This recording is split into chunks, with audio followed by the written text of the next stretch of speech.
Chapter 10. The felicitous idea occurred to me a morning or two later, when I woke, that the best step I could take towards making myself uncommon was to get out of Biddy everything she knew. In pursuance of this luminous conception, I mentioned to Biddy, when I went to Mr. Wopsle's great aunt's at night, that I had a particular reason for wishing to get on in life, and that I should feel very much obliged to her if she would impart all her learning to me. Biddy, who was the most obliging of girls, immediately said she would, and truly began to carry out her promise within 5 minutes. The educational scheme or course established by Mr. Wopsle's great aunt may be resolved into the following synopsis. The pupils ate apples and put straws down one another's backs until Mr. Wopsle's great aunt collected her energies and made an indiscriminate totter at them with a bird trod.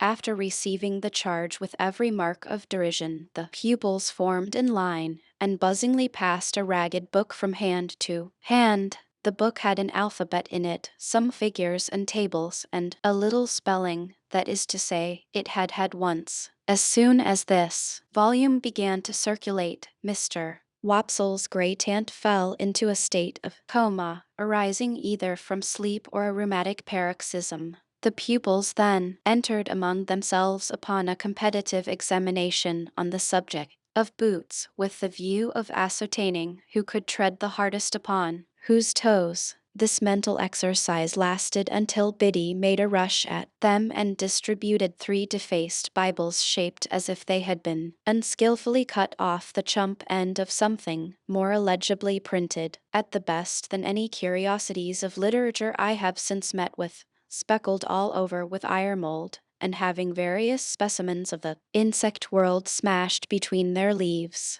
This part of the course was usually lightened by several single combats between Biddy and refractory students. When the fights were over, Biddy gave out the number of a page, and then we all read aloud what we could or what we couldn't in a frightful chorus, Biddy leading with a high, shrill, monotonous voice, and none of us having the least notion of or reverence for what we were reading about. When this horrible din had lasted a certain time, it mechanically awoke Mr. Wopsle's great aunt, who staggered at a boy fortuitously and pulled his ears. This was understood to terminate the course for the evening, and we emerged into the air with shrieks of intellectual victory. It is fair to remark that there was no prohibition against any pupil's entertaining himself with a slate or evening with the ink when there was any, but that it was not easy to pursue that branch of study in the winter season on account of the little general shop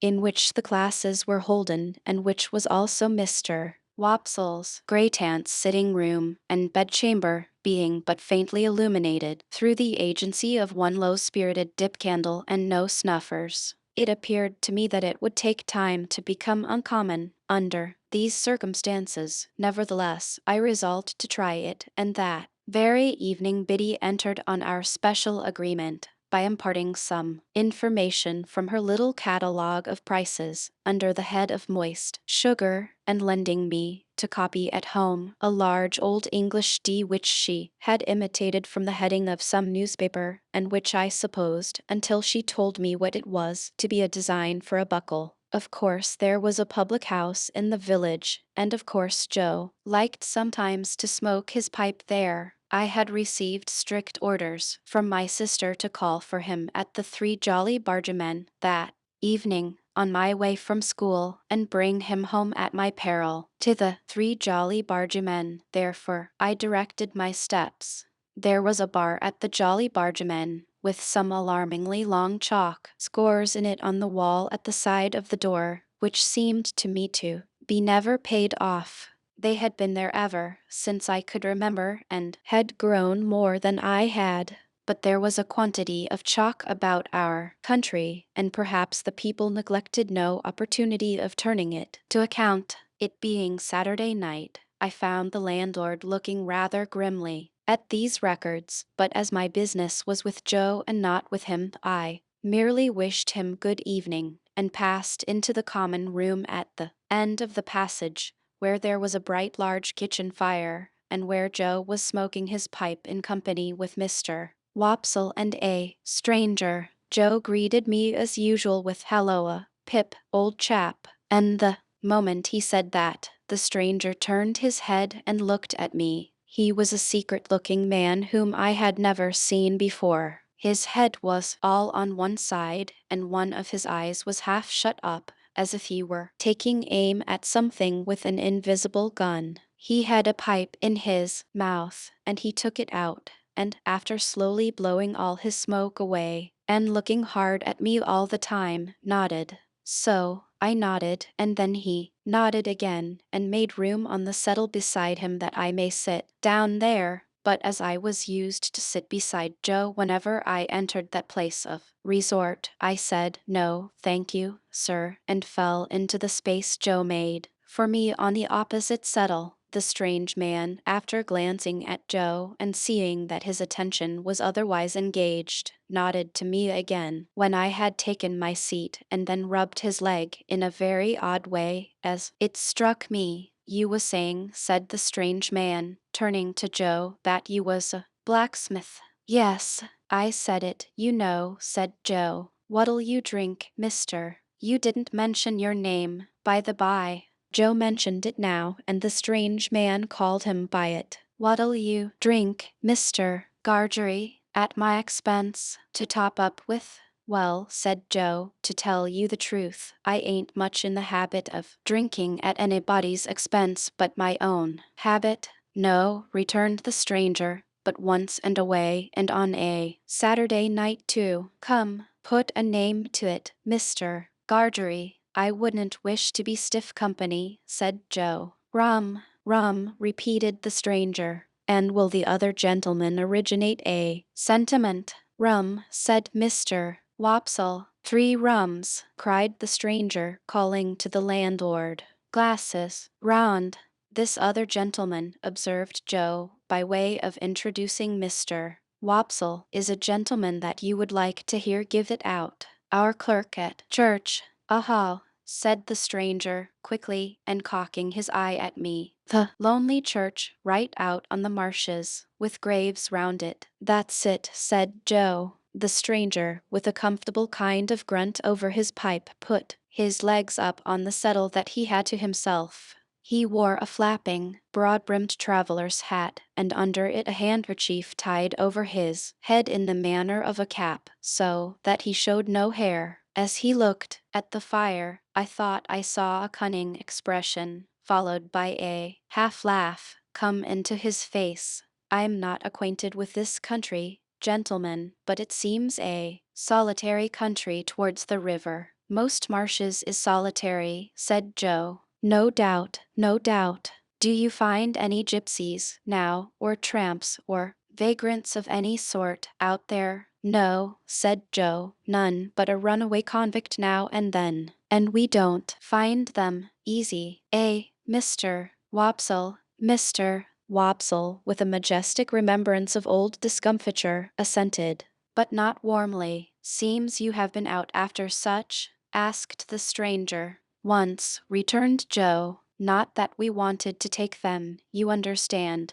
We went out as lookers on, me and Mr. Wopsle and Pip." "Didn't us, Pip?" "Yes, Joe." The stranger looked at me again, still cocking his eye, as if he were expressly taking aim at me with his invisible gun, and said, "He's a likely young parcel of bones that." "What is it you call him?" "Pip," said Joe. "Christened Pip?" "No, not christened Pip." "Surname Pip?" "No," said Joe. "It's a kind of family name what he gave himself when a infant, and is called by son of yours." "Well," said Joe meditatively, "not, of course, that it could be in anywise necessary to consider about it, but because it was the way at the Jolly Bargemen to seem to consider deeply about everything that was discussed over pipes. Well, no, no, he ain't." "Nay," said the strange man. "Well," said Joe, with the same appearance of profound cogitation, "he is not, no, not to deceive you, he is not my navvy." "What the blue blazes is he?" asked the stranger.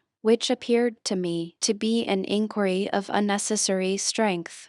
Mr. Wopsle struck in upon that, as one who knew all about relationships, having professional occasion to bear in mind what female relations a man may not marry, and expounded the ties between me and Joe. Having his hand in Mr. Wopsle finished off with a most terrifically snarling passage from Richard III, and seemed to think he had done quite enough to account for it when he added, as the poet says, and here I may remark that when Mr. Wopsle referred to me, he considered it a necessary part of such reference to rumple my hair and poke it into my eyes. I cannot conceive why ever body of his standing who visited at our house should always have put me through the same inflammatory process under similar circumstances. Yet I do not call to mind that I was ever in my earlier youth the subject of remark in our social family circle, but some large-handed person took some such ophthalmic steps to patronize me. All this while, the strange man looked at nobody but me, and looked at me as if he were determined to have a shot at me at last, and bring me down.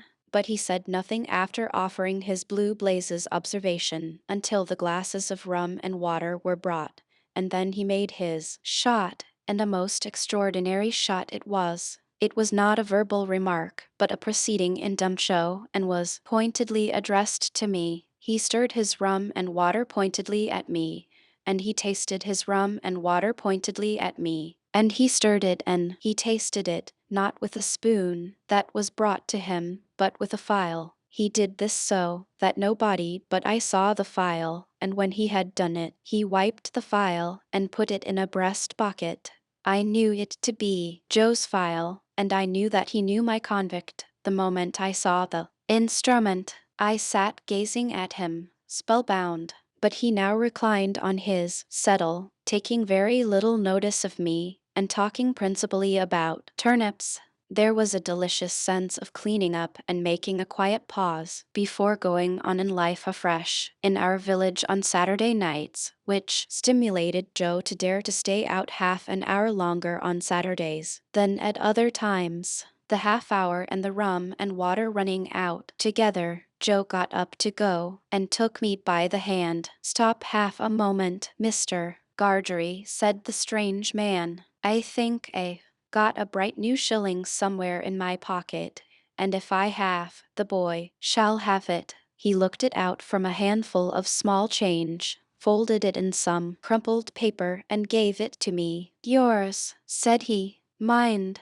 your own." I thanked him, staring at him far beyond the bounds of good manners, and holding tight to Joe. He gave Joe good night, and he gave Mr. Wopsle good night who went out with us, and he gave me only a look with his aiming eye, no, not a look, for he shut it up, but wonders may be done with an eye by hiding it. On the way home, if I had been in a humor for talking, the talk must have been all on my side, for Mr. Wopsle parted from us at the door of the Jolly Bargemen, and Joe went all the way home with his mouth wide open to rinse the rum out with as much air as possible. But I was in a manner stupefied by this turning up of my old misdeed and old acquaintance, and could think of nothing else. My sister was not in a very bad temper when we presented ourselves in the kitchen, and Joe was encouraged by that unusual circumstance to tell her about the bright shilling.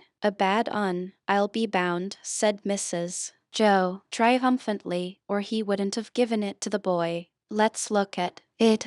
I took it out of the paper, and it proved to be a good one. "But what's this?" said Mrs. Joe, throwing down the shilling and catching up the paper. "Two £1 notes." Nothing less than two fat, sweltering £1 notes that seemed to have been on terms of the warmest intimacy with all the cattle markets in the county. Joe caught up his hat again and ran with them to the Jolly Bargemen to restore them to their owner. While he was gone, I sat down on my usual stool and looked vacantly at my sister, feeling pretty sure that the man would not be there soon. Joe came back, saying that the man was gone, but that he Joe had left word at the three Jolly Bargemen concerning the notes. Then my sister sealed them up in a piece of paper and put them under some dried rose leaves in an ornamental teapot on the top of a press in the state parlor. There they remained, a nightmare to me, many and many a night and day. I had sadly broken sleep when I got to bed, through thinking of the strange man taking aim at me with his invisible gun, and of the guiltily coarse and common thing it was to be on secret terms of conspiracy with convicts, a feature in my low career that I had previously forgotten. I was haunted by the file, too. A dread possessed me that when I least expected it, the file would reappear. Chapter 11. At the appointed time I returned to Miss Havisham's, and my hesitating ring at the gate brought out Estella. She locked it after admitting me, as she had done before, and again preceded me into the dark passage, where her candle stood. She took no notice of me until she had the candle in her hand, when she looked over her shoulder, superciliously, saying, "You are to come this way today," and took me to quite another part of the house. The passage was a long one and seemed to pervade the whole square basement of the manor house. We traversed but one side of the square, however, and at the end of it she stopped and put her candle down and opened a door. Here the daylight reappeared, and I found myself in a small paved courtyard, the opposite side of which was formed by a detached dwelling house that looked as if it had once belonged to the manager or head clerk of the extinct brewery. There was a clock in the outer wall of this house,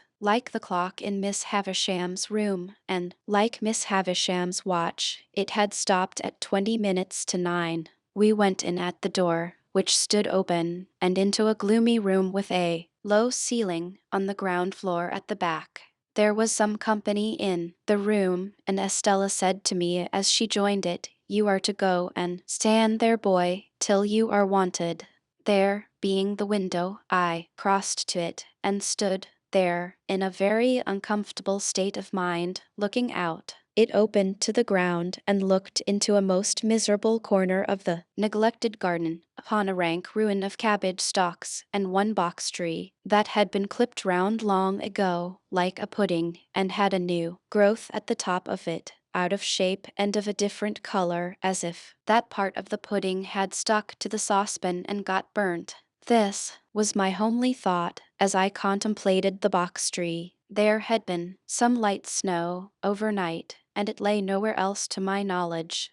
But it had not quite melted from the cold shadow of this bit of garden, and the wind caught it up in little eddies and threw it at the window, as if it pelted me for coming there. I divined that my coming had stopped conversation in the room, and that its other occupants were looking at me. I could see nothing of the room, except the shining of the fire in the window glass, but I stiffened in all my joints with the consciousness that I was under close inspection. There were 3 ladies in the room and 1 gentleman. Before I had been standing at the window 5 minutes, they somehow conveyed to me that they were all toadies and humbugs, but that each of them pretended not to know that the others were toadies and humbugs, because the admission that he or she did know it would have made him or her out to be a toady and humbug. They all had a listless and dreary air of waiting somebody's pleasure, and the most talkative of the ladies had to speak quite rigidly to repress a yawn. This lady, whose name was Camilla, very much reminded me of my sister, with the difference that she was older, and, as I found, when I caught sight of her, of a blunter cast of features. Truly, when I knew her better, I began to think it was a mercy she had any features at all, so very blank and high was the dead wall of her face. "Poor dear soul," said this lady, with an abruptness of manner quite my sister's.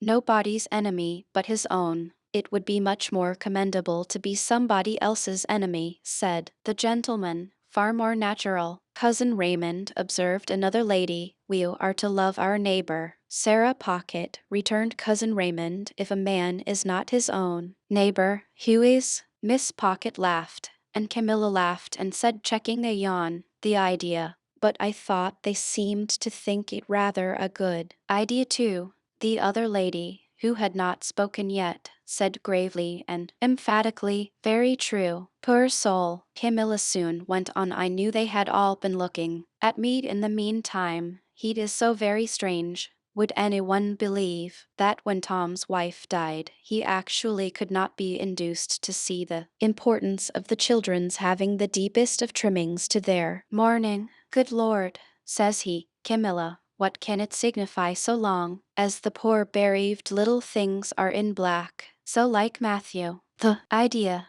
good points in him, good points in him, said Cousin Raymond. Heaven forbid I should deny good points in him, but he never had, and he never will have, any sense of the proprieties. You know I was obliged, said Camilla, I was obliged to be firm. I said it will not do for the credit of the family. I told him that, without deep trimmings, the family was disgraced.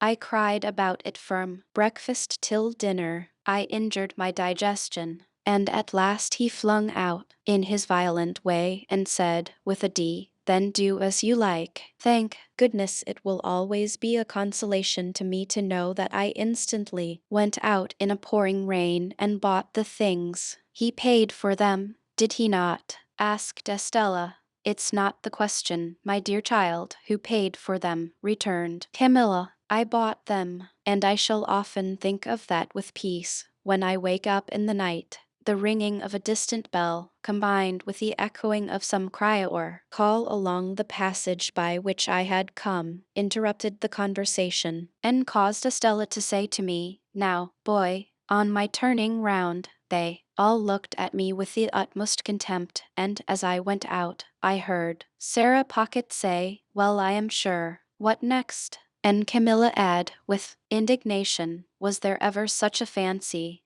The idea." As we were going with our candle along the dark passage, Estella stopped all of a sudden and, facing round, said in her taunting manner, with her face quite close to mine, well, miss," I answered, almost falling over her and checking myself. She stood looking at me, and, of course, I stood looking at her. "Am I pretty?" "Yes, I think you are very pretty." "Am I insulting?" "Not so much so as you were last time," said I. "Not so much so?" "No," she fired when she asked the last question, and she slapped my face with such force as she had when I answered it. "Now," said she, "you little coarse monster, what do you think of me?" "Now, I shall not tell you, because you are going to tell upstairs." "Is that it?" "No," said I, "that's not it." "Why don't you cry again, you little wretch?" "Because I'll never cry for you again," said I, which was, I suppose, as false a declaration as ever was made, for I was inwardly crying for her then, and I know what I know of the pain she cost me afterwards. We went on our way upstairs after this episode, and, as we were going up, we met a gentleman groping his way down. "Whom have we here?" asked the gentleman, stopping and looking at me. "A boy," said Estella. He was a burly man of an exceedingly dark complexion, with an exceedingly large head, and a corresponding large hand. He took my chin in his large hand, and turned up my face to have a look at me by the light of the candle. He was prematurely bald on the top of his head, and had bushy black eyebrows that wouldn't lie down but stood up bristling. His eyes were set very deep in his head and were disagreeably sharp and suspicious. He had a large watch chain and strong black dots where his beard and whiskers would have been if he had let them. He was nothing to me, and I could have had no foresight then that he ever would be anything to me.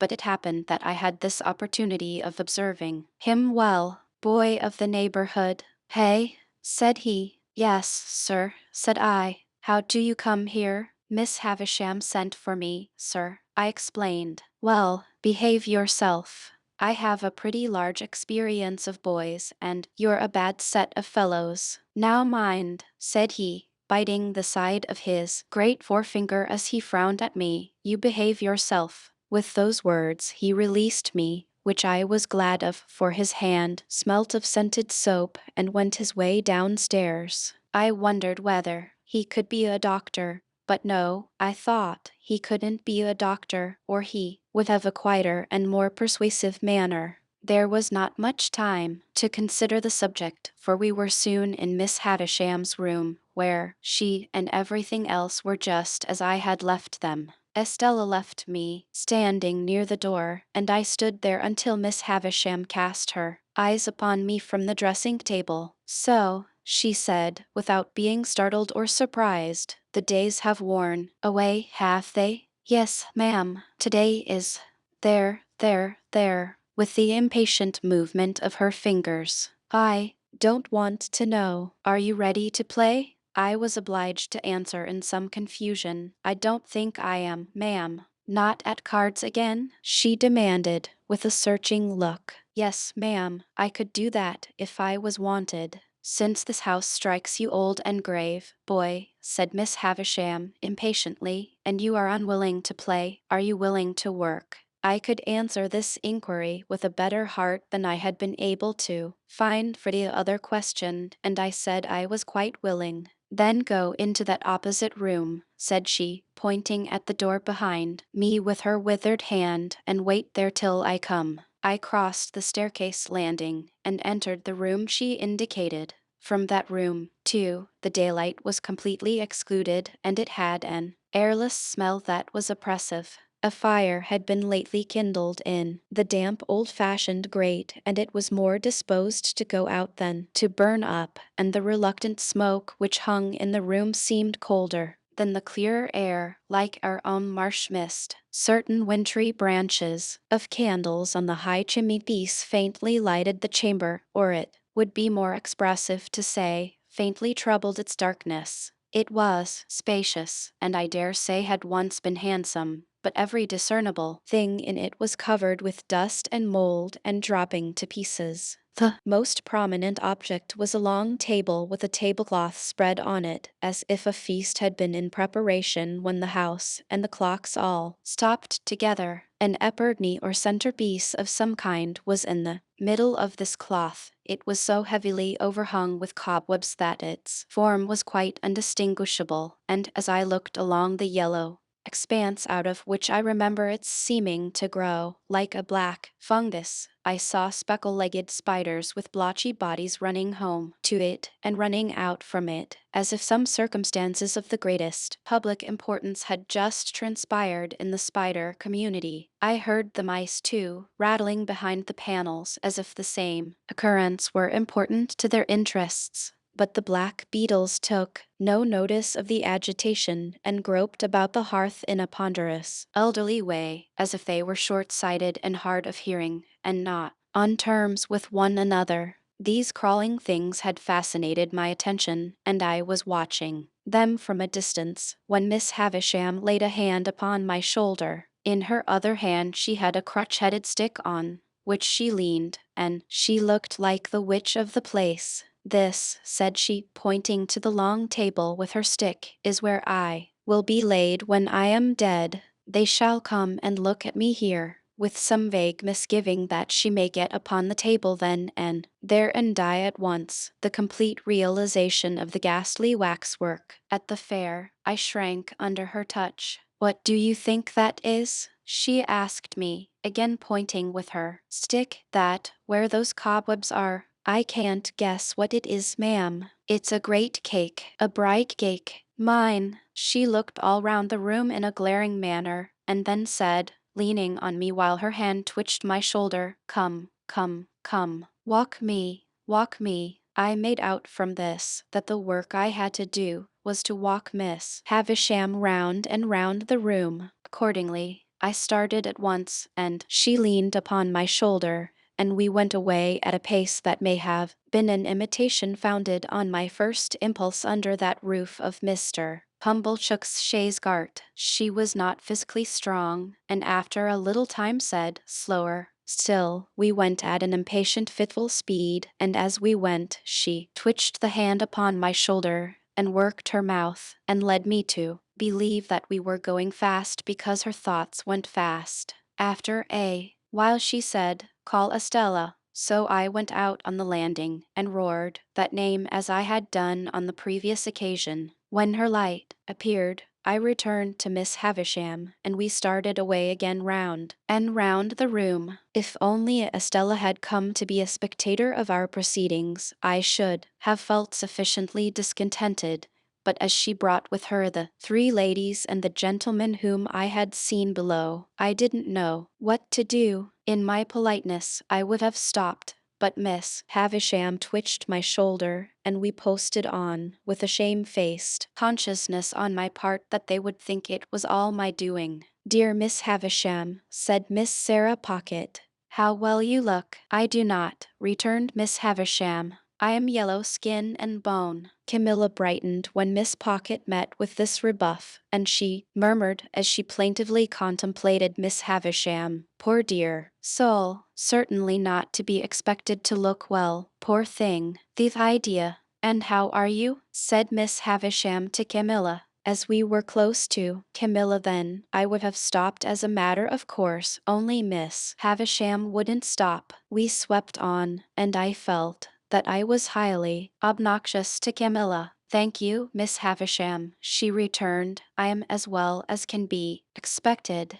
"Why, what's the matter with you?" asked Miss Havisham, with exceeding sharpness. "Nothing worth mentioning," replied Camilla. "I don't wish to make a display of my feelings, but I have habitually thought of you more in the night than I am quite equal to." "Then don't think of me," retorted Miss Havisham. "Very easily said," remarked Camilla, amiably repressing a sob, while a hitch came into her upper lip, and her tears overflowed. "Raymond is a witness what ginger and sal volatile I am obliged to take in the night. Raymond is a witness what nervous jerkings I have in my legs. Chokings and nervous jerkings, however, are nothing new to me when I think with anxiety of those I love. If I could be less affectionate and sensitive, I should have a better digestion and an iron set of nerves. I am sure I wish it could be so. But as to not thinking of you in the night, the idea." Here a burst of tears. The Raymond referred to, I understood to be the gentleman present, and him I understood to be Mr. Camilla. He came to the rescue at this point, and said in a consolatory and complimentary voice, "Camilla, my dear, it is well known that your family feelings are gradually undermining you to the extent of making one of your legs shorter than the other." "I am not aware," observed the grave lady whose voice I had heard but once, "that to think of any person is to make a great claim upon that person, my dear." Miss Sarah Pocket, whom I now saw to be a little dry, brown, corrugated old woman with a small face that may have been made of walnut shells and a large mouth like a cat's without the whiskers, supported this position by saying, "No, truly, my dear, hem." "Thinking is easy enough," said the grave lady. "What is easier, you know?" assented Miss Sarah Pocket. "Oh, yes, yes," cried Camilla, whose fermenting feelings appeared to rise from her legs to her bosom. "It's all very true. It's a weakness to be so affectionate, but I can't help it. No doubt my health would be much better if it was otherwise, still I wouldn't change my disposition if I could. It's the cause of much suffering, but it's a consolation to know I possess it when I wake up in the night." Here another burst of feeling. Miss Havisham and I had never stopped all this time, but kept going round and round the room, now brushing against the skirts of the visitors, now giving them the whole length of the dismal chamber. "There's Matthew," said Camilla, "never mixing with any natural ties, never coming here to see how Miss Havisham is. I have taken to the sofa with my stalace cut, and have lain there hours insensible, with my head over the side, and my hair all down, and my feet I don't know where." "Much higher than your head, my love," said Mr. Camilla. "I have gone off into that state hours and hours, on account of Matthew's strange and inexplicable conduct, and nobody has thanked me." "Really I must say I should think not," interposed the grave lady. You see, my dear, added Miss Sarah Pocket, a blandly vicious personage, the question to put to yourself is, who did you expect to thank you, my love? Without expecting any thanks, or anything of the sort, resumed Camilla, I have remained in that state hours and hours, and Raymond is a witness of the extent to which I have choked, and what the total inefficacy of ginger has been, and I have been heard at the pianoforte tuners across the street, where the poor mistaken children have evening supposed it to be pigeons cooing at a distance, and now to be told. Here Camilla put her hand to her throat, and began to be quite chemical as to the formation of new combinations there. When the same Matthew was mentioned, Miss Havisham stopped me and herself, and stood looking at the speaker. This change had a great influence in bringing Camilla's chemistry to a sudden end. Matthew will come and see me at last, said Miss Havisham sternly, when I am laid on that table. That will be his place there, striking the table with her stick at my head. And yours will be there, and your husband's there, and Sarah Pocket's there, and Georgiana's there. Now, you all know where to take your stations when you come to feast upon me. And now go. At the mention of each name, she had struck the table with her stick in a new place. She now said, walk me, and we went on again. I suppose there's nothing to be done, exclaimed Camilla, but comply, and depart. It's something to have seen the object of one's love and duty for evening so short a time. I shall think of it with a melancholy satisfaction when I wake up in the night. I wish Matthew could have that comfort, but he sets it at defiance. I am determined not to make a display of my feelings, but it's very hard to be told one wants to feast on one's relations as if one was a giant, and to be told to go. The bare idea. Mr. Camilla interposing as Mrs. Camilla laid her hand upon her heaving bosom. That lady assumed an unnatural fortitude of manner which I supposed to be expressive of an intention to drop and choke when out of view, and kissing her hand to Miss Havisham, was escorted forth. Sarah Pocket and Georgiana contended who should remain last, but Sarah was too knowing to be outdone, and ambled round Georgiana with that artful slipperiness that the latter was obliged to take precedence. Sarah Pocket then made her separate effect of departing with, bless you, Miss Havisham dear, and with a smile of forgiving pity on her walnut-shell countenance for the weaknesses of the rest. While Estella was away lighting them down, Miss Havisham still walked, with her hand on my shoulder, but more and more slowly. At last she stopped before the fire, and said, after muttering and looking at it some seconds, this is my birthday, Pip. I was going to wish her many happy returns, when she lifted her stick. I don't suffer it to be spoken of. I don't suffer those who were here just now, or any one to speak of it. They come here on the day, but they dare not refer to it. Of course I made no further effort to refer to it. On this day of the year, long before you were born, this heap of decay, stabbing with her crutched stick at the pile of cobwebs on the table, but not touching it, was brought here. It and I have worn away together. The mice have gnawed at it, and sharper tests than tests of mice have gnawed at me. She held the head of her stick against her heart as she stood looking at the table, she in her once white dress, all yellow and withered, the once white cloth all yellow and withered, everything around in a state to crumble under a touch. When the ruin is complete, said she, with a ghastly look, and when they lay me dead in my bride's dress on the bride's table, which shall be done, and which will be the finished curse upon him, so much the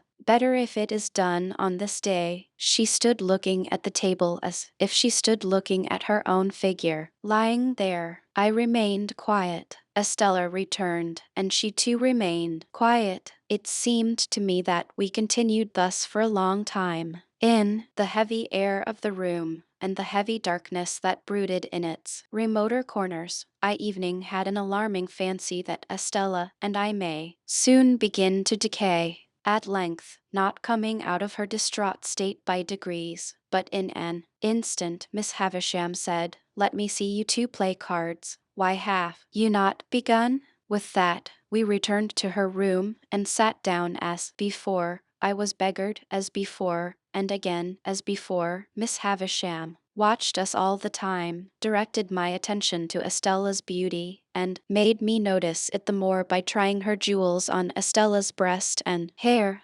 Estella, for her part, likewise treated me as before, except that she did not condescend to speak. When we had played some half-dozen games, a day was appointed for my return, and I was taken down into the yard to be fed in the former dog-like manner. There, too, I was again left to wander about as I liked. It is not much to the purpose whether a gate in that garden wall which I had scrambled up to peep over on the last occasion was on that last occasion open or shut. Enough that I saw no gate then, and that I saw one now, as it stood open, and as I knew that Estella had let the visitors out, for she had returned with the keys in her hand, I strolled into the garden and strolled all over it. It was quite a wilderness, and there were old melon frames and cucumber frames in it, which seemed in their decline to have produced a spontaneous growth of weak attempts at pieces of old hats and boots, with now and then a weedy offshoot into the likeness of a battered saucepan. When I had exhausted the garden and a greenhouse with nothing in it but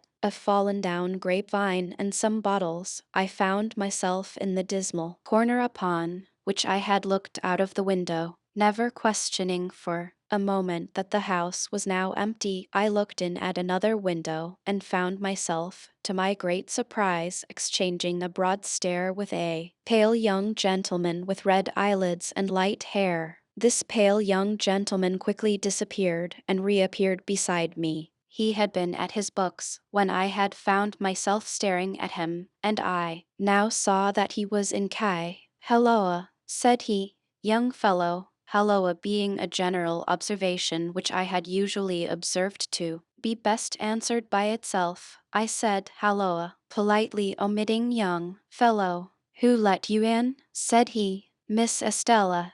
"Who gave you leave to prowl about?" "Miss Estella." "Come and fight," said the pale young gentleman. What could I do but follow him? I have often asked myself the question since, but what else could I do? His manner was so final, and I was so astonished, that I followed where he led as if I had been under a spell. "Stop a minute, though," he said, wheeling round before we had gone many paces. "I ought to give you a reason for fighting, too. There it is." In a most irritating manner he instantly slapped his hands against one another, daintily flung one of his legs up behind him, pulled my hair, slapped his hands again, dipped his head and butted it into my stomach. The bull-like proceeding last mentioned, besides that it was unquestionably to be regarded in the light of a liberty, was particularly disagreeable just after bread and meat. I therefore hit out at him and was going to hit out again, when he said, "Aha, would you?" and began dancing backwards and forwards in a manner quite unparalleled within my limited experience. "Laws of the game," said he. Here he skipped from his left leg onto his right. "Regular rules." Here he skipped from his right leg onto his left. "Come to the ground and go through the preliminaries." Here he dodged backwards and forwards and did all sorts of things while I looked helplessly at him. I was secretly afraid of him when I saw him so dexterous, but I felt morally and physically convinced that his light head of hair could have had no business in the pit of my stomach, and that I had a right to consider it irrelevant when so obtruded on my attention. Therefore, I followed him without a word to a retired nook of the garden, formed by the junction of two walls and screened by some rubbish. On his asking me if I was satisfied with the ground, and on my replying yes, he begged my leave to absent himself for a moment, and quickly returned with a bottle of water and a sponge dipped in vinegar, available for both, he said, placing these against the wall,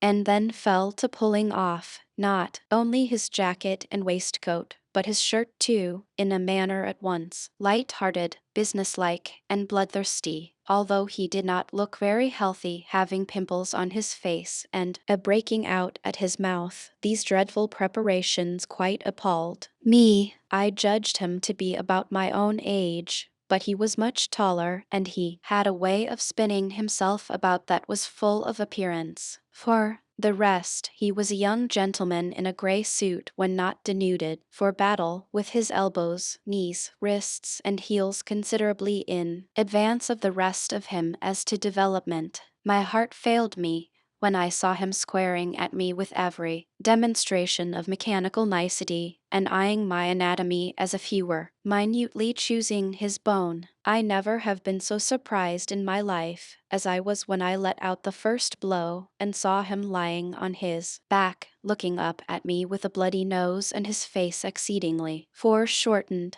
But he was on his feet directly, and after sponging himself with a great show of dexterity began squaring again. The second greatest surprise I have ever had in my life was seeing him on his back again, looking up at me out of a black eye. His spirit inspired me with great respect. He seemed to have no strength, and he never once hit me hard, and he was always knocked down. But he would be up again in a moment, sponging himself or drinking out of the water bottle, with the greatest satisfaction in seconding himself, according to form, and then came at me with an air and a show that made me believe he really was going to do for me at last. He got heavily bruised, for I am sorry to record that the more I hit him, the harder I hit him, but he came up again and again and again, until at last he got a bad fall with the back of his head against the wall. Evening after that crisis in our affairs, he got up and turned round and round confusedly a few times, not knowing where I was, but finally went on his knees to his sponge and threw it up, at the same time panting out, "That means you have won." He seemed so brave and innocent that although I had not proposed the contest, I felt but a gloomy satisfaction in my victory. Truly, I go so far as to hope that I regarded myself while dressing as a species of savage young wolf or other wild beast. However, I got dressed darkly, wiping my sanguinary face at intervals, and I said, "Can I help you?" And he said, "No, thankee." And I said, "Good afternoon," and he said, "Same to you." When I got into the courtyard, I found Estella waiting with the keys, but she neither asked me where I had been, nor why I had kept her waiting, and there was a bright flush upon her face, as though something had happened to delight her. Instead of going straight to the gate, too, she stepped back into the passage and beckoned me. "Come here. You may kiss me, if you like." I kissed her cheek as she turned it to me. I think I would have gone through a great deal to kiss her cheek, but I felt that the kiss was given to the coarse common boy as a piece of money may have been, and that it was worth nothing.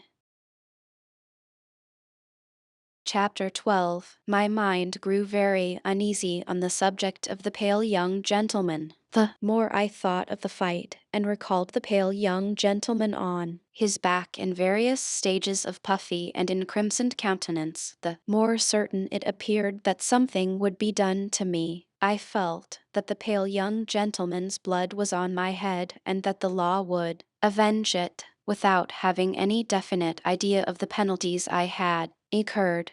It was clear to me that village boys could not go stalking about the country, ravaging the houses of gentlefolks and pitching into the studious youth of England, without laying themselves open to severe punishment. For some days I even kept close at home, and looked out at the kitchen door with the greatest caution and trepidation before going on an errand, lest the officers of the county jail should pounce upon me. The pale young gentleman's nose had stained my trousers, and I tried to wash out that evidence of my guilt in the dead of night. I had cut my knuckles against the pale young gentleman's tess, and I twisted my imagination into 1,000 tangles as I devised incredible ways of accounting for that damnatory circumstance when I should be haled before the judges. When the day came round for my return to the scene of the deed of violence, my terrors reached their height. Whether myrmidons of justice, specially sent down from London, would be lying in ambush behind the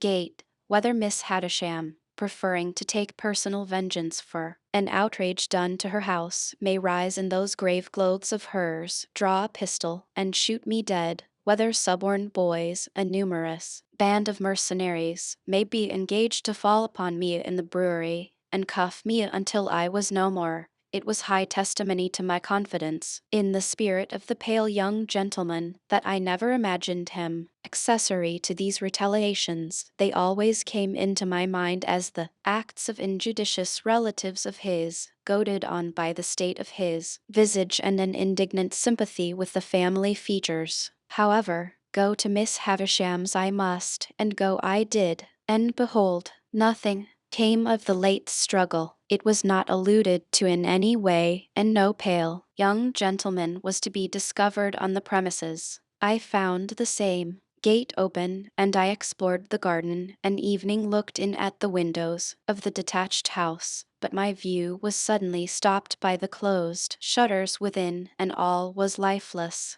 Only in the corner, where the combat had taken place, could I detect any evidence of the young gentleman's existence. There were traces of his gore in that spot, and I covered them with garden mold from the eye of man. On the broad landing between Miss Havisham's own room and that other room in which the long table was laid out, I saw a garden chair, a light chair on wheels that you pushed from behind. It had been placed there since my last visit, and I entered that same day on a regular occupation of pushing Miss Havisham in this chair when she was tired of walking with her hand upon my shoulder round her own room, and across the landing and round the other room, over and over and over again. We would make these journeys, and sometimes they would last as long as 3 hours at a stretch. I insensibly fall into a general mention of these journeys as numerous because it was at once settled that I should return every alternate day at noon for these purposes, and because I am now going to sum up a period of at least 8 or 10 months.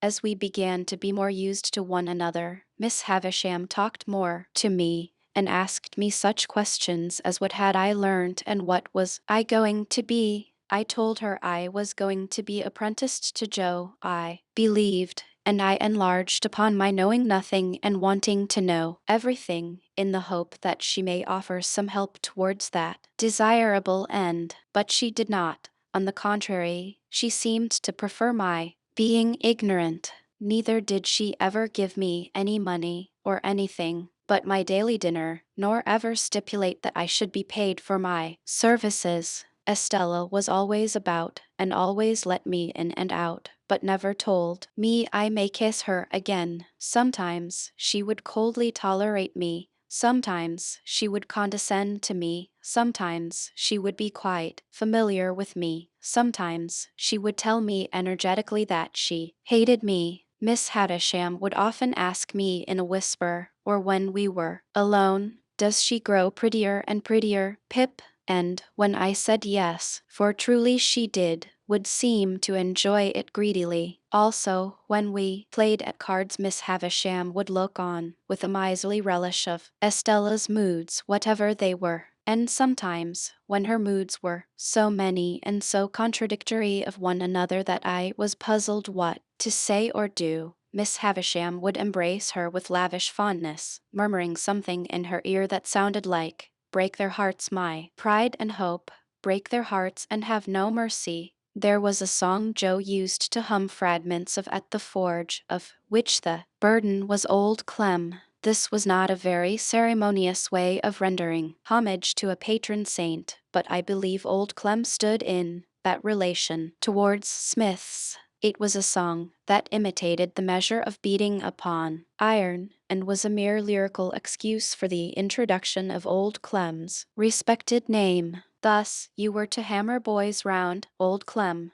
with a thump and a sound, Old Clem, beat it out, Old Clem, with a clink for the stout, Old Clem, blow the fire, Old Clem. roaring drier, soaring higher, old Clem. One day soon after the appearance of the chair, Miss Havisham suddenly saying to me, with the impatient movement of her fingers, there, there, there, sing. I was surprised into crooning this ditty as I pushed her over the floor. It happened so to catch her fancy that she took it up in a low brooding voice as if she were singing in her sleep. After that, it became customary with us to have it as we moved about, and Estella would often join in, though the whole strain was so subdued evening when there were 3 of us that it made less noise in the grim old house than the lightest breath of wind. What could I become with these surroundings? How could my character fail to be influenced by them? Is it to be wondered at if my thoughts were dazed as my eyes were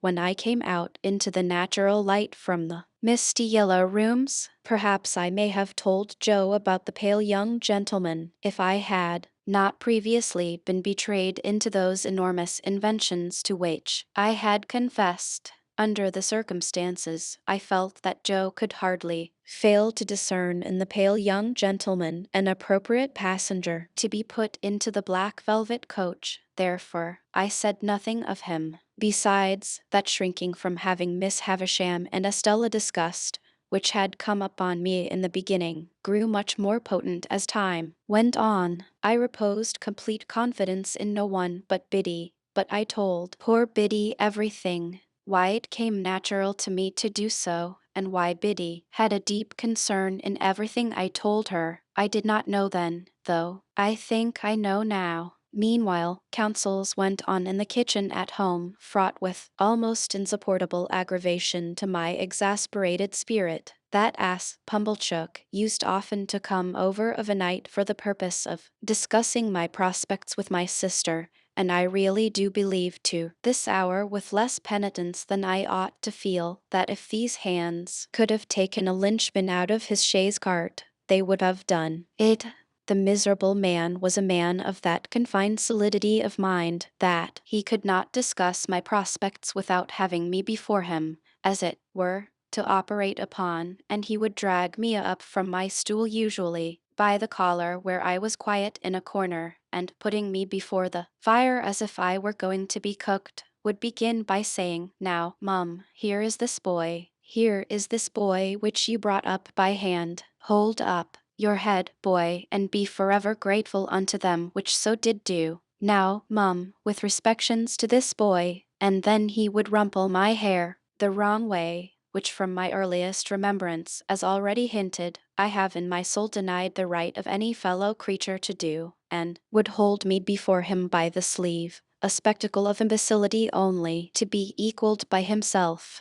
Then he and my sister would pair off in such nonsensical speculations about Miss Havisham and about what she would do with me and for me, that I used to want, quite painfully, to burst into spiteful tears, fly at Pumblechook and pummel him all over. In these dialogues, my sister spoke to me as if she were morally wrenching one of my tests out at every reference, while Pumblechook himself, self-constituted my patron, would sit supervising me with a depreciatory eye, like the architect of my fortunes who thought himself engaged on a very unremunerative job. In these discussions, Joe bore no part, but he was often talked at, while they were in progress, by reason of Mrs. Joe's perceiving that he was not favorable to my being taken from the forge. I was fully old enough now to be apprenticed to Joe, and when Joe sat with the poker on his knees thoughtfully raking out the ashes between the lower bars, my sister would so distinctly construe that innocent action into opposition on his part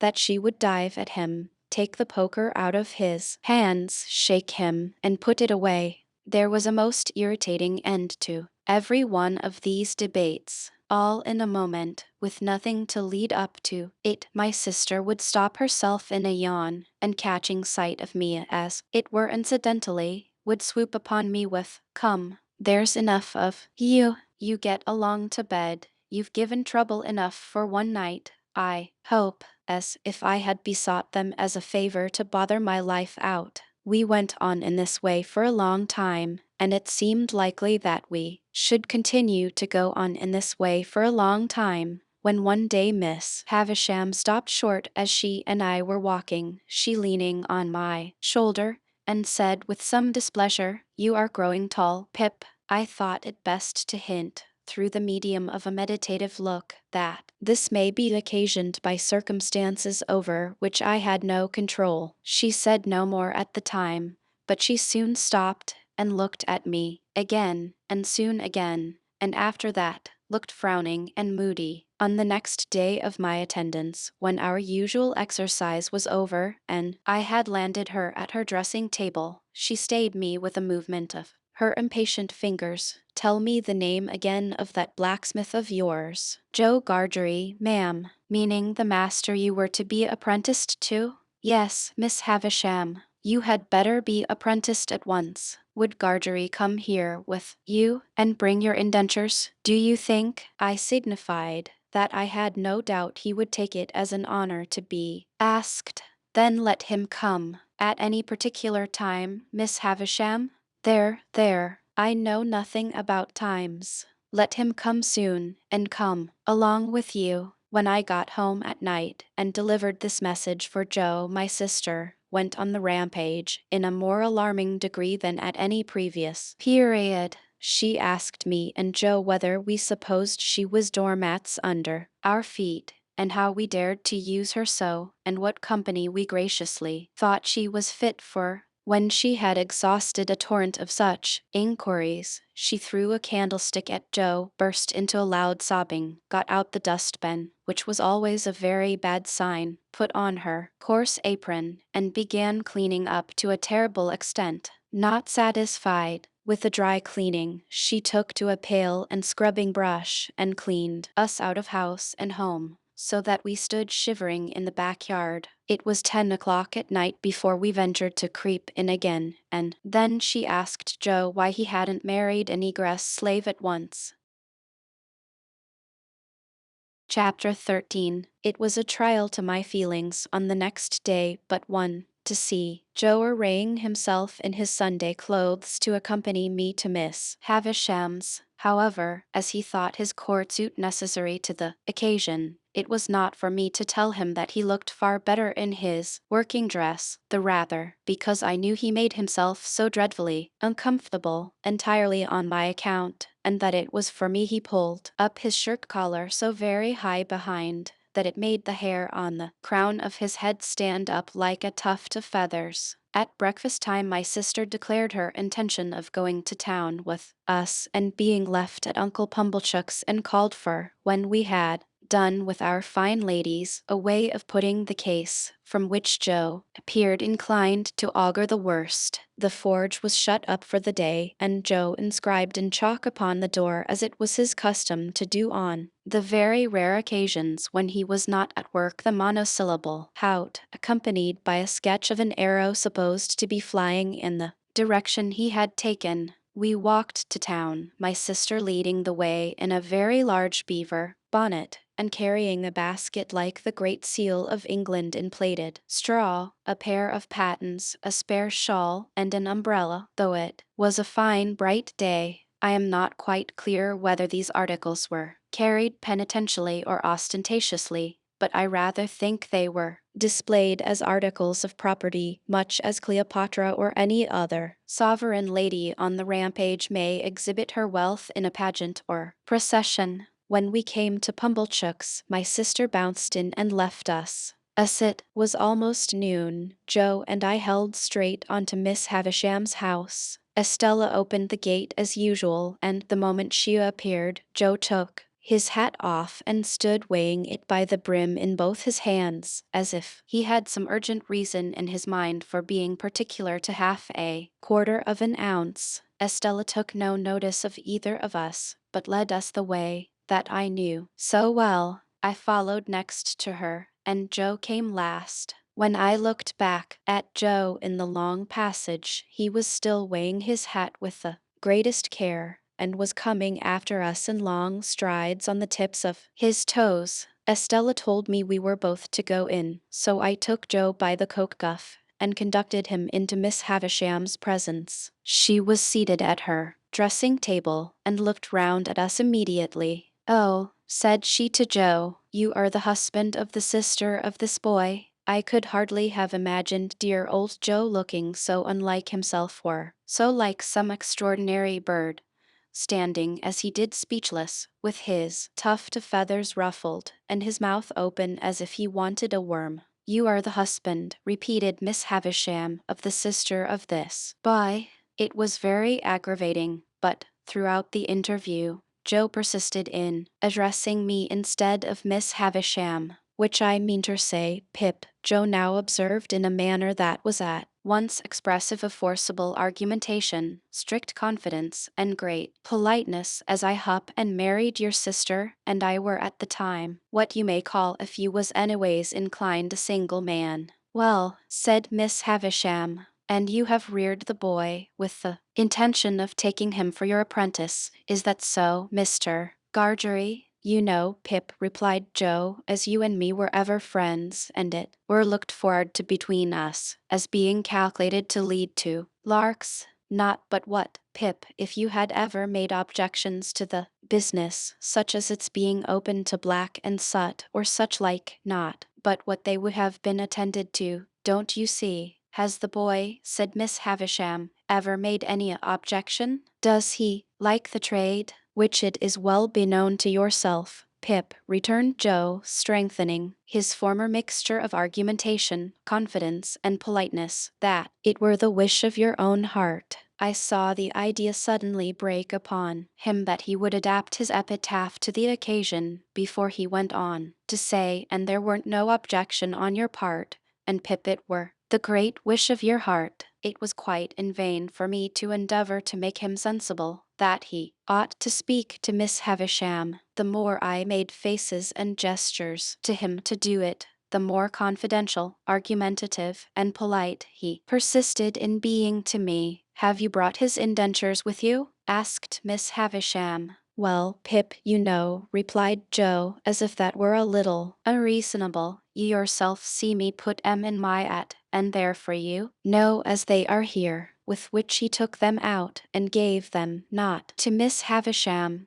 but to me. I am afraid I was ashamed of the dear good fellow. I know I was ashamed of him when I saw that Estella stood at the back of Miss Havisham's chair, and that her eyes laughed mischievously. I took the indentures out of his hand and gave them to Miss Havisham. "You expected," said Miss Havisham, as she looked them over, "no premium with the boy, Joe?" I remonstrated, for he made no reply at all. "Why don't you answer, Pip?" returned Joe, cutting me short as if he were hurt, "which I mean to say that were not a question requiring an answer between yourself and me, and which you know the answer to be full well no. You know it to be no, Pip, and therefore should I say it?" Miss Havisham glanced at him as if she understood what he really was better than I had thought possible, seeing what he was there, and took up a little bag from the table beside her. "Pip has earned a premium here," she said, "and here it is.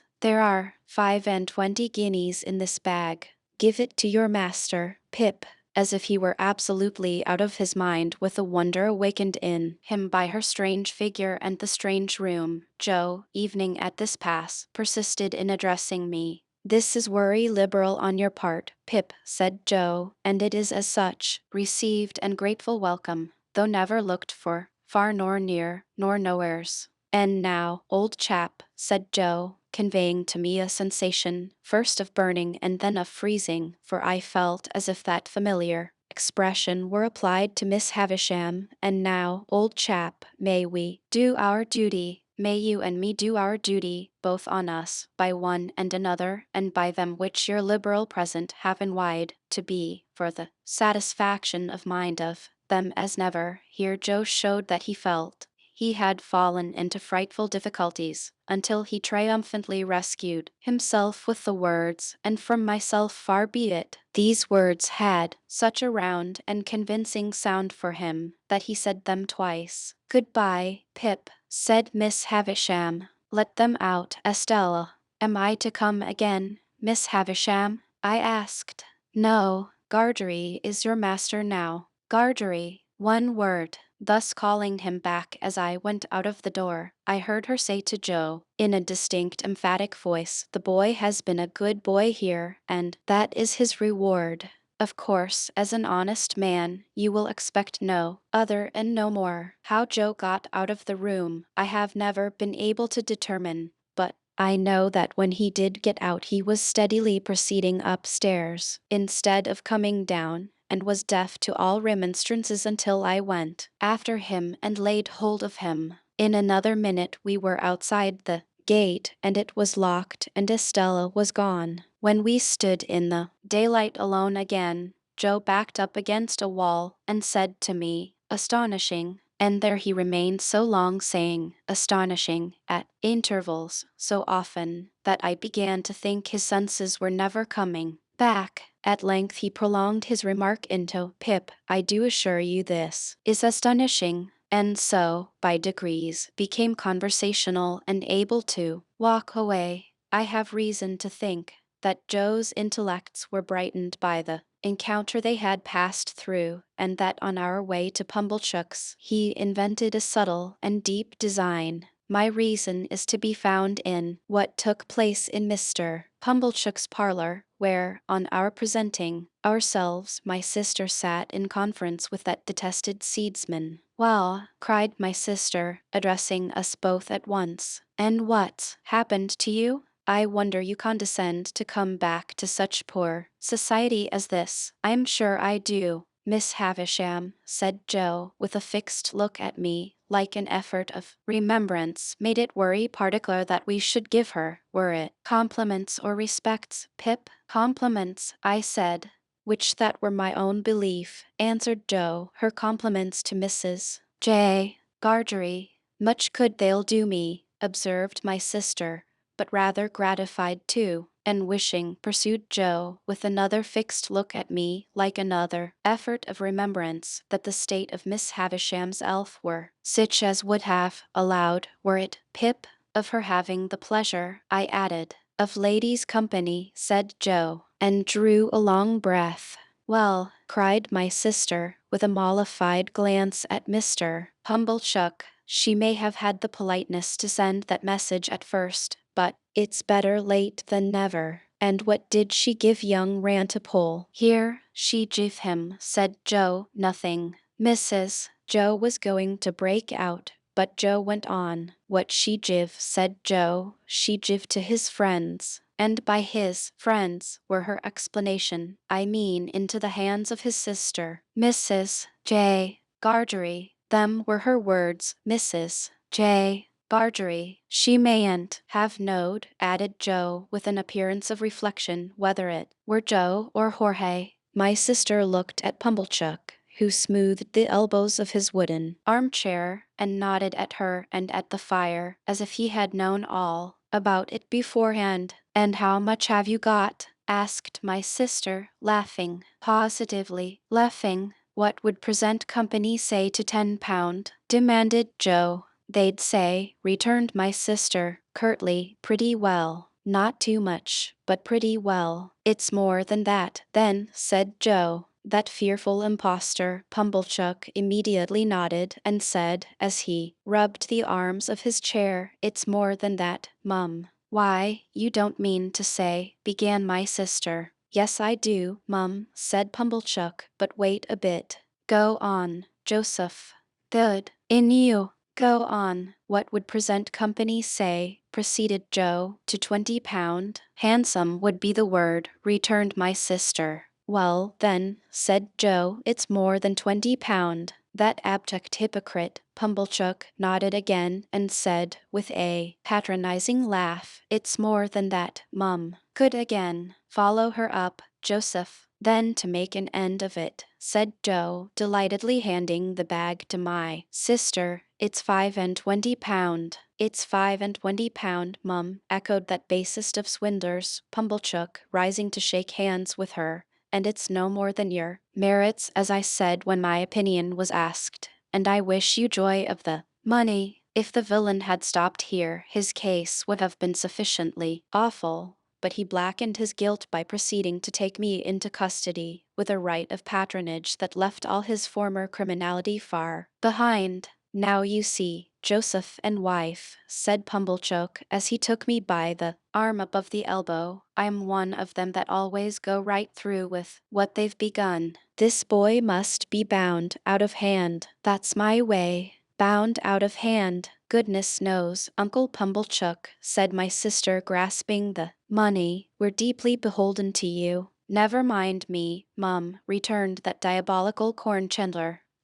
Pleasure's a pleasure all the world over. But this boy, you know, we must have him bound. I said I'd see to it, to tell you the truth. The justices were sitting in the town hall near at hand, and we at once went over to have me bound apprentice to Joe in the magisterial presence. I say we went over, but I was pushed over by Pumblechook, exactly as if I had that moment picked a pocket or fired a rick. Truly, it was the general impression in court that I had been taken red-handed, for, as Pumblechook shoved me before him through the crowd, I heard some people say, "What's he done?" and others, "He's a young un, too, but looks bad, don't he?" One person of mild and benevolent aspect evening gave me a tract ornamented with a woodcut of a malevolent young man fitted up with a perfect sausage shop of fetters, and entitled to be read in my cell. The hall was a queer place, I thought, with higher pews in it than a church, and with people hanging over the pews looking on, and with mighty justices, one with a powdered head leaning back in chairs, with folded arms, or taking snuff, or going to sleep, or writing, or reading the newspapers, and with some shining black portraits on the walls, which my unartistic eye regarded as a composition of hardbake and sticking plaster.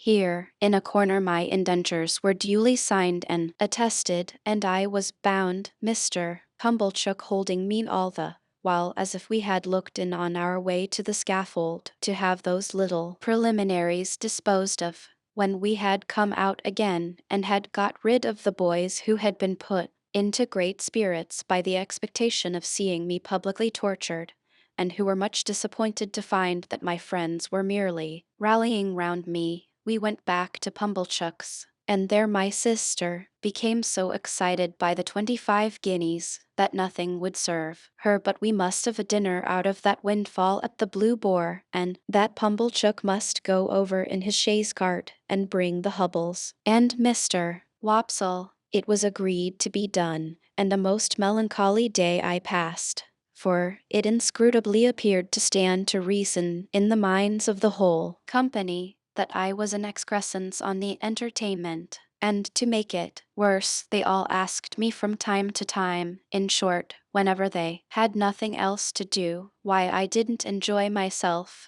And what could I possibly do then, but say I was enjoying myself, when I wasn't? However, they were grown up and had their own way, and they made the most of it. That swindling Pumblechook, exalted into the beneficent contriver of the whole occasion, actually took the top of the table, and, when he addressed them on the subject of my being bound, and had fiendishly congratulated them on my being liable to imprisonment if I played at cards, drank strong liquors, kept late hours or bad company, or indulged in other vagaries which the form of my indentures appeared to contemplate as next to inevitable, he placed me standing on a chair beside him to illustrate his remarks. My only other remembrances of the great festival are that they wouldn't let me go to sleep, but whenever they saw me dropping off, woke me up, and told me to enjoy myself. That, rather late in the evening, Mr.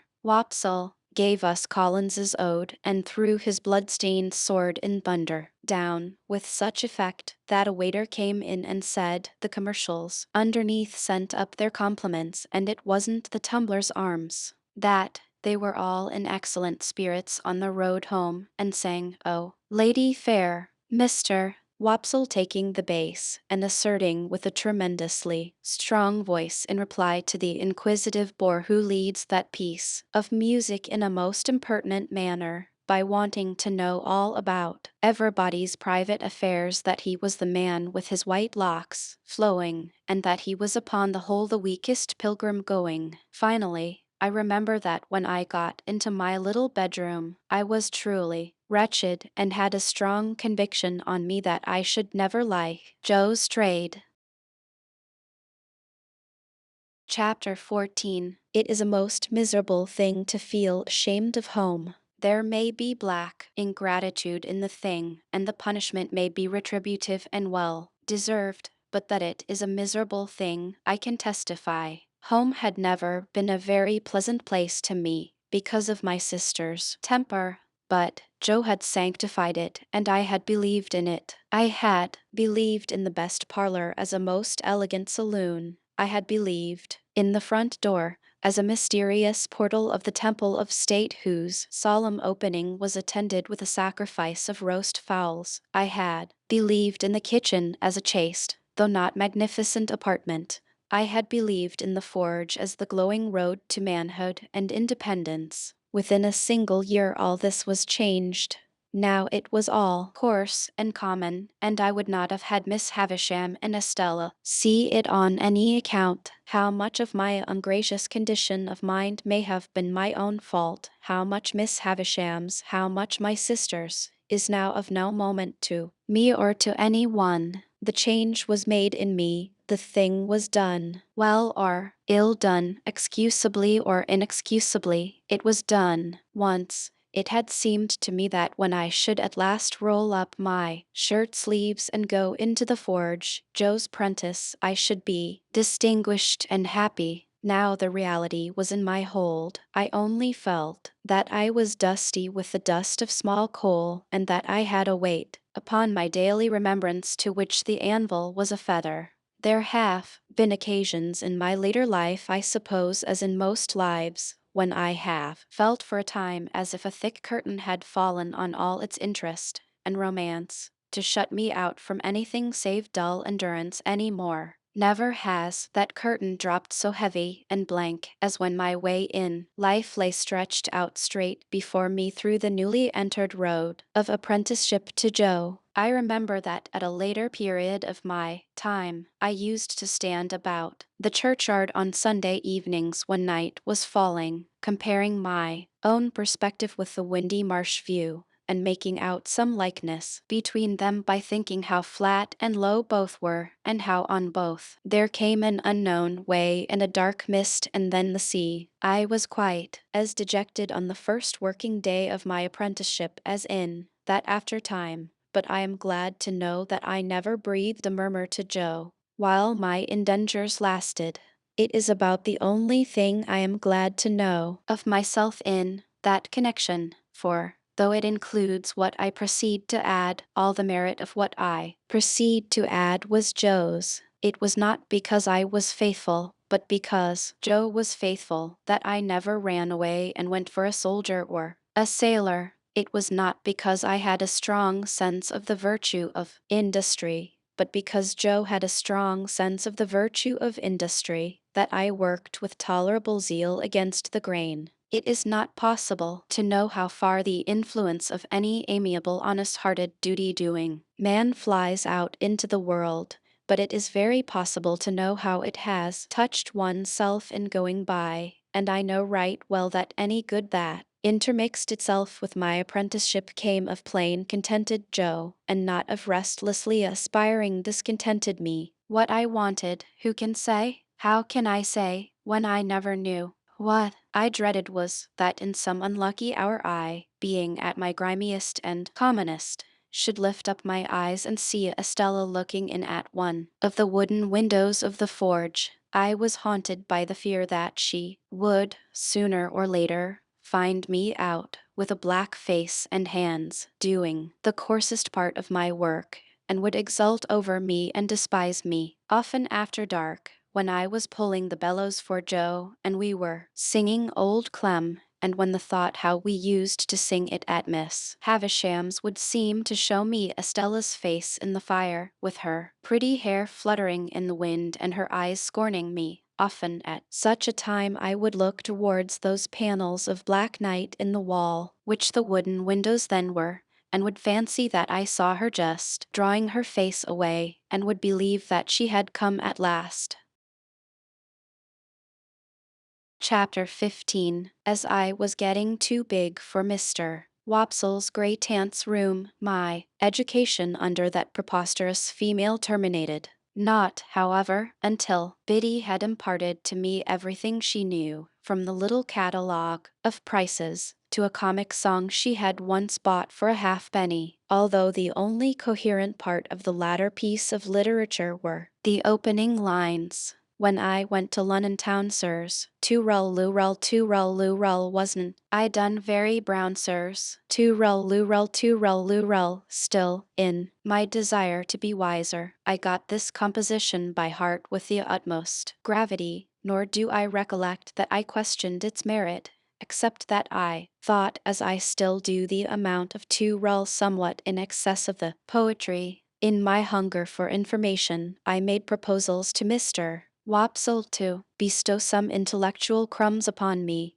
with which he kindly complied. As it turned out, however, that he only wanted me for a dramatic lay figure, to be contradicted and embraced and wept over and bullied, and clutched and stabbed and knocked about in a variety of ways, I soon declined that course of instruction, though not until Mr. Wopsle in his poetic fury had severely mauled me. Whatever I acquired, I tried to impart to Joe. This statement sounds so well that I cannot in my conscience let it pass unexplained. I wanted to make Joe less ignorant and common, that he may be worthier of my society and less open to Estella's reproach. The old battery out on the marshes was our place of study, and a broken slate and a short piece of slate pencil were our educational implements, to which Joe always added a pipe of tobacco. I never knew Joe to remember anything from one Sunday to another, or to acquire, under my tuition, any piece of information whatever. Yet he would smoke his pipe at the battery with a far more sagacious air than anywhere else, evening, with a learned air, as if he considered himself to be advancing immensely. Dear fellow, I hope he did. It was pleasant and quiet, out there with the sails on the river passing beyond the earthwork, and sometimes, when the tide was low, looking as if they belonged to sunken ships that were still sailing on at the bottom of the water. Whenever I watched the vessels standing out to sea, with their white sails spread, I somehow thought of Miss Havisham and Estella,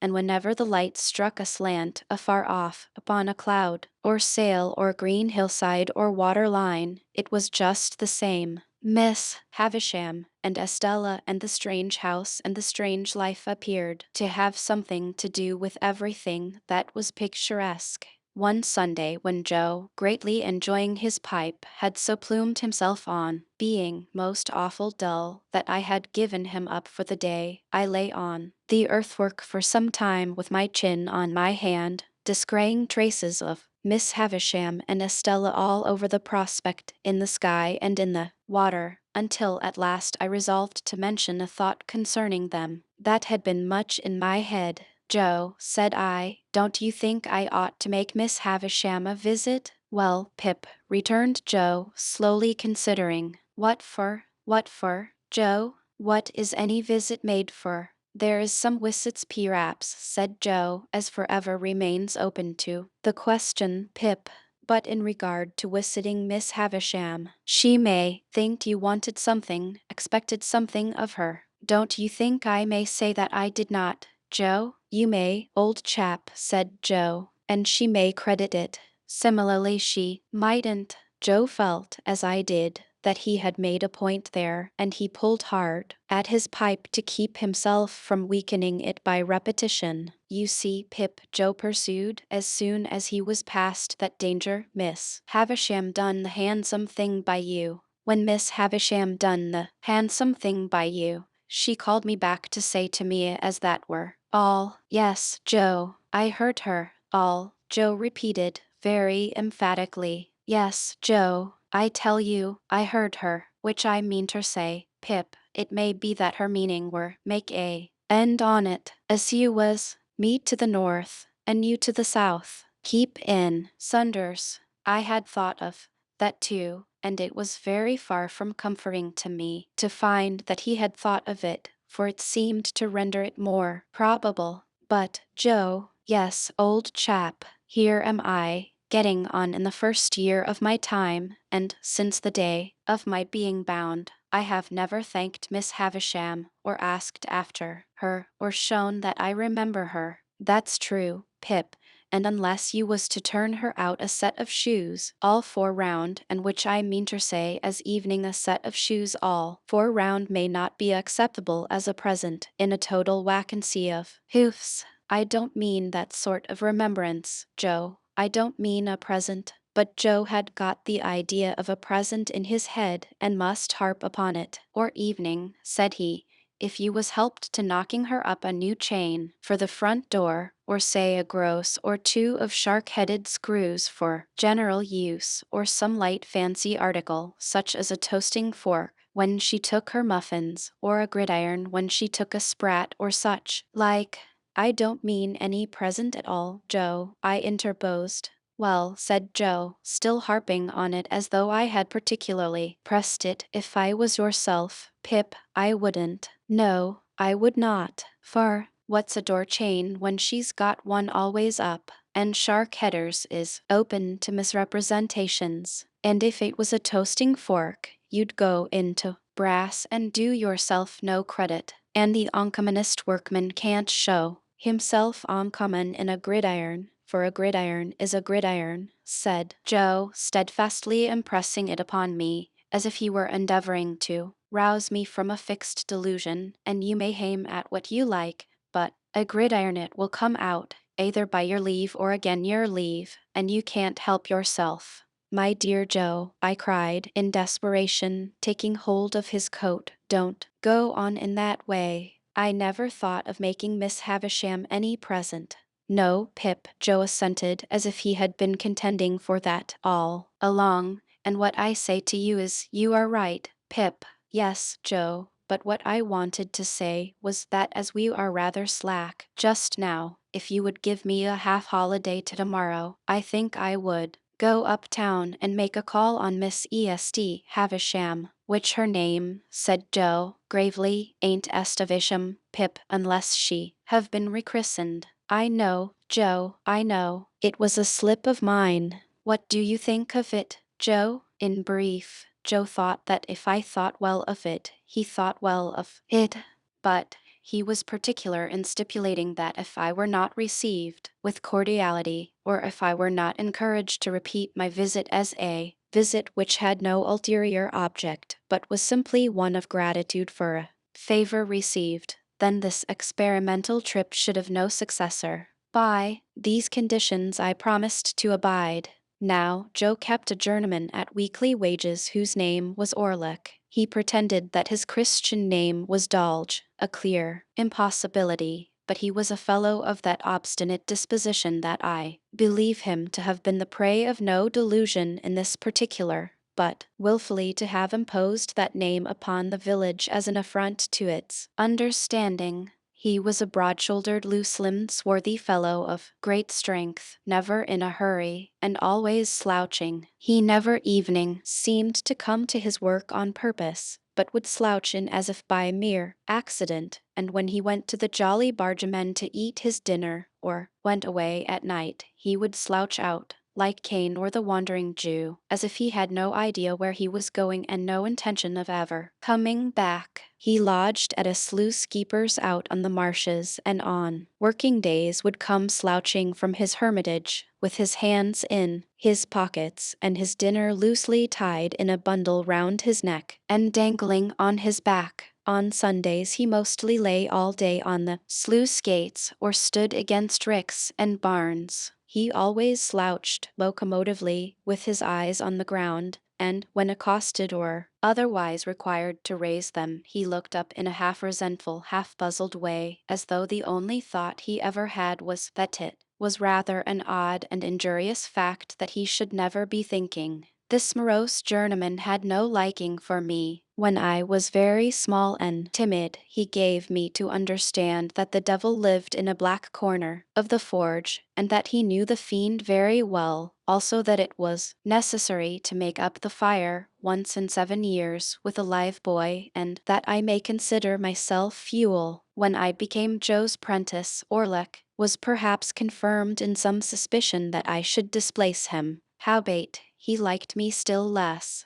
Not that he ever said anything, or did anything, openly importing hostility. I only noticed that he always beat his sparks in my direction, and that whenever I sang Old Clem, he came in out of time. Dolge Orlick was at work and present next day when I reminded Joe of my half-holiday. He said nothing at the moment, for he and Joe had just got a piece of hot iron between them, and I was at the bellows. But by and by he said, leaning on his hammer, "Now, master, sure you're not a-going to favor only one of us. If young Pip has a half-holiday, do as much for old Orlick." I suppose he was about 25, but he usually spoke of himself as an ancient person. "Why, what'll you do with a half-holiday, if you get it?" said Joe. "What'll I do with it? What'll he do with it? I'll do as much with it as him," said Orlick. "As to Pip, he's going up-town," said Joe. "Well then, as to old Orlick, he's a-going up-town," retorted that worthy. "Two can go up-town. 'Tain't only one what can go up-town." "Don't lose your temper," said Joe. "Shall if I like," growled Orlick. "Some and they're up-towning. Now, master, come. No favoring in this shop. Be a man." The master refusing to entertain the subject until the journeyman was in a better temper, Orlick plunged at the furnace, drew out a red-hot bar, made at me with it as if he were going to run it through my body, whisked it round my head, laid it on the anvil, hammered it out, as if it were I thought, and the sparks were my spurting blood, and finally said, when he had hammered himself hot and the iron cold, and he again leaned on his hammer, "Now, master, are you all right now?" demanded Joe. "Ah, I am all right," said gruff old Orlick. "Then, as in general you stick to your work as well as most men," said Joe, "let it be a half-holiday for all." My sister had been standing silent in the yard, within hearing. She was a most unscrupulous spy and listener, and she instantly looked in at one of the windows. "Like you fool," said she to Joe, "giving holidays to great idle hulkers like that. You are a rich man, upon my life, to waste wages in that way. I wish I was his master." "You'd be everybody's master, if you durst," retorted Orlick, with an ill-favored grin. "Let her alone," said Joe. "I'd be a match for all noodles and all rogues," returned my sister, beginning to work herself into a mighty rage. "And I couldn't be a match for the noodles without being a match for your master, who's the dunder-headed king of the noodles. And I couldn't be a match for the rogues without being a match for you, who are the blackest looking and the worst rogue between this and France." "Now, you're a foul shrew, Mother Gargery," growled the journeyman. "If that makes a judge of rogues, you ought to be a good un." "Let her alone, will you?" said Joe. "What did you say?" cried my sister, beginning to scream. "What did you say? What did that fellow Orlick say to me? Pip, what did he call me, with my husband standing by?" "Oh, oh, oh." Each of these exclamations was a shriek, and I must remark of my sister, what is equally true of all the violent women I have ever seen, that passion was no excuse for her, because it is undeniable that instead of lapsing into passion, she consciously and deliberately took extraordinary pains to force herself into it, and became blindly furious by regular stages. What was the name he gave me before the base man who swore to defend me? "Oh, hold me. Oh, I growled the journeyman between his tests. "I'd hold you, if you was my wife. I'd hold you under the pump and choke it out of you." "I tell you, let her alone," said Joe. "Oh, to hear him!" cried my sister, with a clap of her hands and a scream together, which was her next stage, to hear the names he's giving me. That Orlick, in my own house, me, a married woman, with my husband standing by. Oh, oh, here my sister, after a fit of clappings and screamings, beat her hands upon her bosom and upon her knees, and threw her cap off, and pulled her hair down, which were the last stages, on her road to frenzy. Being by this time a perfect fury and a complete success, she made a dash at the door which I had fortunately locked. What could the wretched Joe do now, after his disregarded parenthetical interruptions, but stand up to his journeyman and ask him what he meant by interfering between himself and Mrs. Joe, and further whether he was man enough to come on? Old Orlick felt that the situation admitted of nothing less than coming on, and was on his defense immediately, so, without so much as pulling off their singed and burnt aprons, they went at one another like two giants. But if any man in that neighborhood could stand up long against Joe, I never saw the man. Orlick, as if he had been of no more account than the pale young gentleman, was very soon among the coal dust, and in no hurry to come out of it. Then Joe unlocked the door and picked up my sister, who had dropped insensible at the window, but who had seen the fight first, I think, and who was carried into the house and laid down, and who was recommended to revive, and would do nothing but struggle and clench her hands in Joe's hair. Then came that singular calm and silence which succeed all uproars, and then, with the vague sensation which I have always connected with such a lull, namely, that it was Sunday and somebody was dead, I went up stairs to dress myself.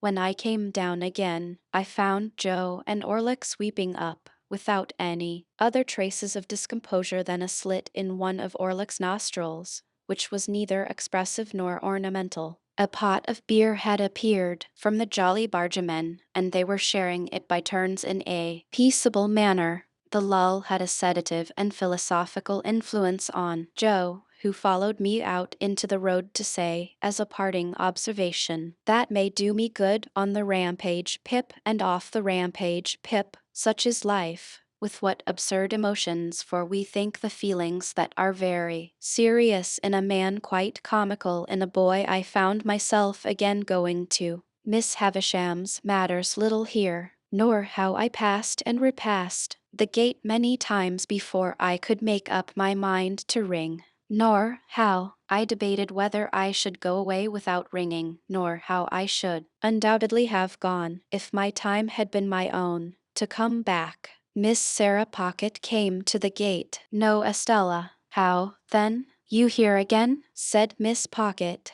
"What do you want?" When I said that I only came to see how Miss Havisham was, Sarah evidently deliberated whether or no she should send me about my business, but unwilling to hazard the responsibility, she let me in, and soon brought the sharp message that I was to come up. Everything was unchanged, and Miss Havisham was alone. "Well," said she, fixing her eyes upon me, "I hope you want nothing?" "You'll get nothing." "No, truly, Miss Havisham. I only wanted you to know that I am doing very well in my apprenticeship, and am always much obliged to you."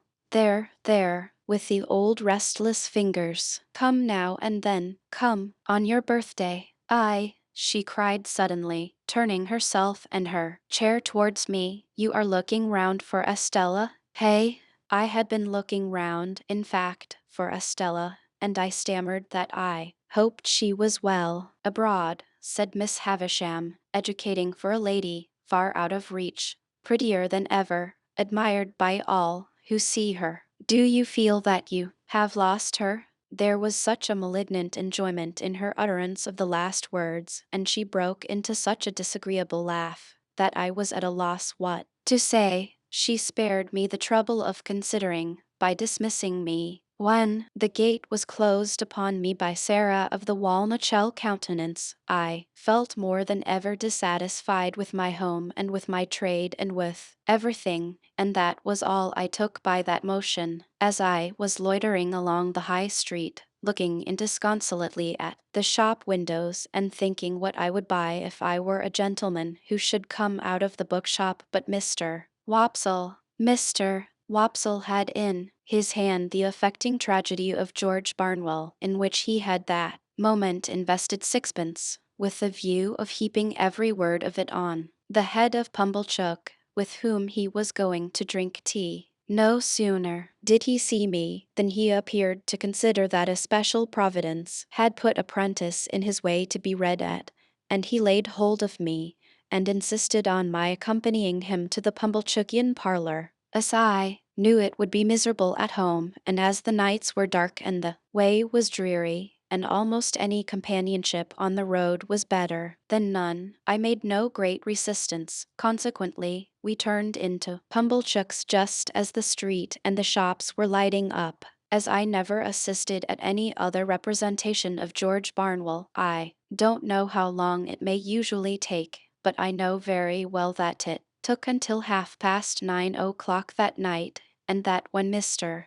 Wopsle got into Newgate, I thought he never would go to the scaffold. He became so much slower than at any former period of his disgraceful career. I thought it a little too much that he should complain of being cut short in his flower after all, as if he had not been running to seed, leaf after leaf, ever since his course began. This, however, was a mere question of length and wearisomeness.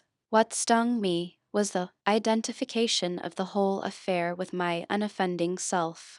When Barnwell began to go wrong, I declare that I felt positively apologetic.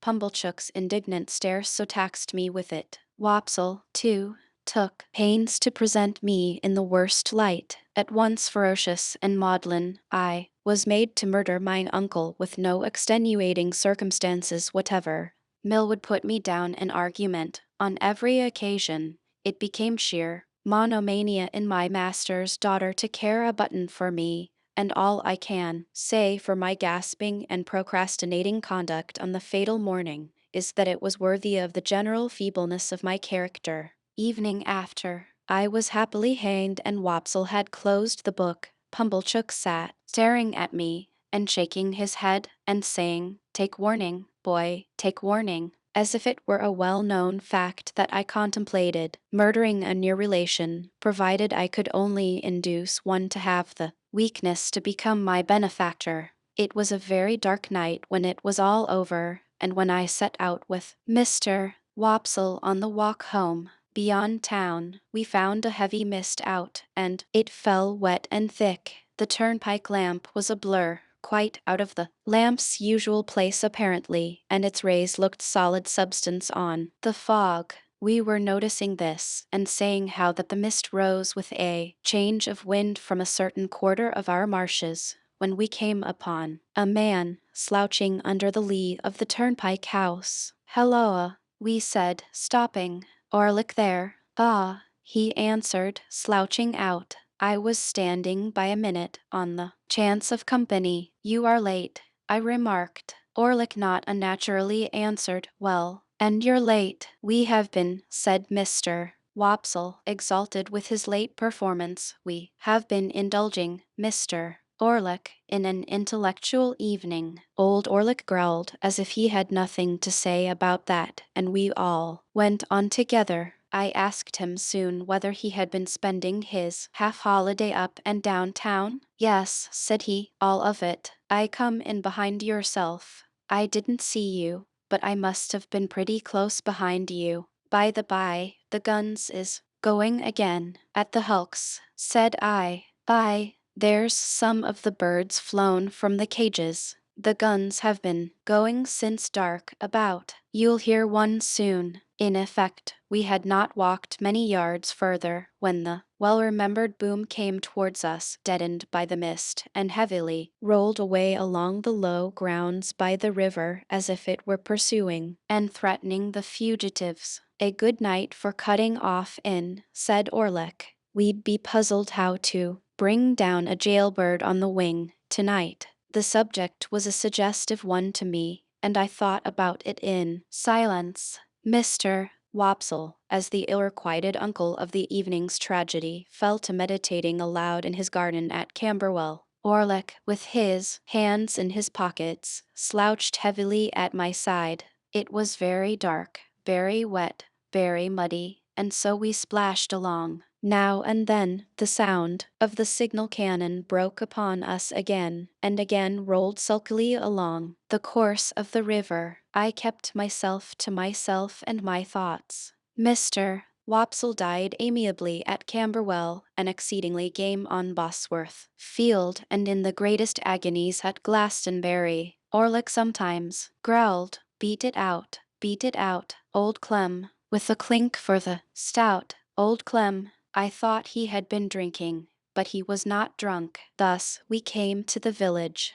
The way by which we approached it took us past the three jolly bargemen, which we were surprised to find, it being 11 o'clock, in a state of commotion, with the door wide open, and unwonted lights that had been hastily caught up and put down scattered about. Mr. Wopsle dropped in to ask what was the matter, surmising that a convict had been taken, but came running out in a great hurry. "There's something wrong," said he, without stopping, "up at your place, Pip. Run all." "What is it?" I asked, keeping up with him. So did Orlick at my side. "I can't quite understand. The house seems to have been violently entered when Joe Gargery was out, supposed by convicts. Somebody has been attacked and hurt." We were running too fast to admit of more being said, and we made no stop until we got into our kitchen. It was full of people. The whole village was there, or in the yard, and there was a surgeon, and there was Joe, and there were a group of women, all on the floor in the amid of the kitchen. Chapter 16. With my head full of George Barnwell, I was at first disposed to believe that I must have had some hand in the attack upon my sister, or at all events that as her near relation, popularly known to be under obligations to her, I was a more legitimate object of suspicion than any one else. But when, in the clear light of next morning, I began to reconsider the matter and to hear it discussed around me on all sides, I took another view of the case, which was more reasonable. Joe had been at the Three Jolly Bargemen, smoking his pipe, from a quarter after 8 o'clock to a quarter before 10. While he was there, my sister had been seen standing at the kitchen door and had exchanged good night with a farm laborer going home. The man could not be more particular as to the time at which he saw her. He got into dense confusion when he tried to be, than that it must have been before 9. When Joe went home at 5 minutes before 10, he found her struck down on the floor and promptly called in assistance. The fire had not then burnt unusually low, nor was the snuff of the candle very long. The candle, however, had been blown out. Nothing had been taken away from any part of the house, neither beyond the blowing out of the candle, which stood on a table between the door and my sister, and was behind her when she stood facing the fire and was struck. Was there any disarrangement of the kitchen, excepting such as she herself had made, in falling and bleeding? But there was one remarkable piece of evidence on the spot. She had been struck with something blunt and heavy on the head and spine. After the blows were dealt, something heavy had been thrown down at her with considerable violence as she lay on her face, and on the ground beside her, when Joe picked her up, was a convict's leg iron which had been filed asunder. Now, Joe, examining this iron with a smith's eye, declared it to have been filed asunder some time ago. The hue and cry going off to the hulks, and people coming from there to examine the iron, Joe's opinion was corroborated. They did not undertake to say when it had left the prison ships to which it undoubtedly had once belonged, but they claimed to know for certain that that particular manacle had not been worn by either of the two convicts who had escaped last night. Further, one of those two was already retaken, and had not freed himself of his iron. Knowing what I knew, I set up an inference of my own here. I believed the iron to be my convict's iron, the iron I had seen and heard him filing at on the marshes, but my mind did not accuse him of having put it to its latest use, for I believed one of two other persons to have become possessed of it, and to have turned it to this cruel account, either Orlick or the strange man who had shown me the file. Now, as to Orlick, he had gone to town exactly as he told us when we picked him up at the turnpike. He had been seen about town all the evening. He had been in divers companies in several public houses, and he had come back with myself and Mr. Wopsle. There was nothing against him save the quarrel, and my sister had quarrelled with him and with everybody else about her 10,000 times. As to the strange man, if he had come back for his 2 bank notes, there could have been no dispute about them, because my sister was fully prepared to restore them. Besides, there had been no altercation. The assailant had come in so silently and suddenly that she had been felled before she could look round. It was horrible to think that I had provided the weapon, however, undesignedly, but I could hardly think otherwise. I suffered unspeakable trouble while I considered and reconsidered whether I should at last dissolve that spell of my childhood and tell Joe all the story. For months afterwards, I every day settled the question finally in the negative, and reopened and reared it next morning. The contention came, after all, to this: the secret was such an old one now, had so grown into me and become a part of myself, that I could not tear it away. In addition to the dread that, having led up to so much mischief, it would be now more likely than ever to alienate Joe from me if he believed it, I had a further restraining dread that he would not believe it, but would assort it with the fabulous dogs and veal cutlets as a monstrous invention. However, I temporized with myself, of course, for was I not wavering between right and wrong when the thing is always done? And resolved to make a full disclosure if I should see any such new occasion as a new chance of helping in the discovery of the assailant.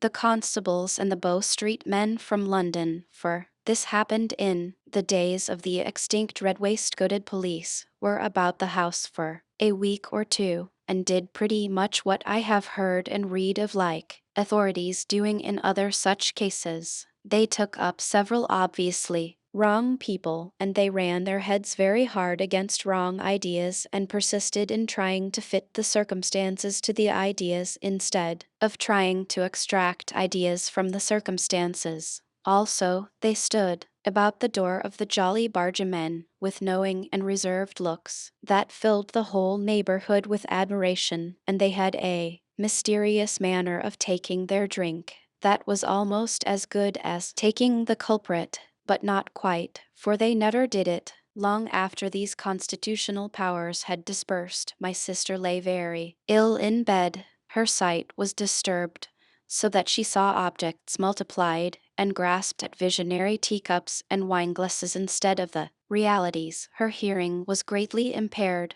her memory also, and her speech was unintelligible. When, at last, she came round so far as to be helped downstairs, it was still necessary to keep my slate always by her, that she may indicate in writing what she could not indicate in speech, as she was very bad handwriting apart a more than indifferent speller, and as Joe was a more than indifferent reader. Extraordinary complications arose between them which I was always called in to solve. The administration of mutton instead of medicine, the substitution of tea for Joe, and the baker for bacon, were among the mildest of my own mistakes. However, her temper was greatly improved, and she was patient. A tremulous uncertainty of the action of all her limbs soon became a part of her regular state, and afterwards, at intervals of 2 or 3 months, she would often put her hands to her head, and would then remain for about a week at a time in some gloomy aberration of mind. We were at a loss to find a suitable attendant for her, until a circumstance happened conveniently to relieve us. Mr. Wopsle's great-aunt conquered a confirmed habit of living into which she had fallen, and Biddy became a part of our establishment. It may have been about a month after my sister's reappearance in the kitchen, when Biddy came to us with a small speckled box containing the whole of her worldly effects, and became a blessing to the household. Above all, she was a blessing to Joe, for the dear old fellow was sadly cut up by the constant contemplation of the wreck of his wife, and had been accustomed, while attending on her of an evening, to turn to me every now and then and say, with his blue eyes moistened, "Such a fine figure of a woman as she once were, Pip." Biddy instantly taking the cleverest charge of her as though she had studied her from infancy, Joe became able in some sort to appreciate the greater quiet of his life, and to get down to the jolly bargeman now and then for a change that did him good. It was characteristic of the police people that they had all, more or less, suspected poor Joe, though he never knew it, and that they had to a man concurred in regarding him as one of the deepest spirits they had ever encountered. Biddy's first triumph in her new office was to solve a difficulty that had completely vanquished me. I had tried hard at it, but had made nothing of it. Thus it was, again and again and again, my sister had traced upon the slate a character that looked like a curious T, and then, with the utmost eagerness, had called our attention to it as something she particularly wanted. I had in vain tried everything producible that began with a T, from tar to toast and tub. At length it had come into my head that the sign looked like a hammer, and on my lustily calling that word in my sister's ear, she had begun to hammer on the table and had expressed a qualified assent. Upon that, I had brought in all our hammers, one after another, but without avail. Then I bethought me of a crutch, the shape being much the same, and I borrowed one in the village and displayed it to my sister with considerable confidence.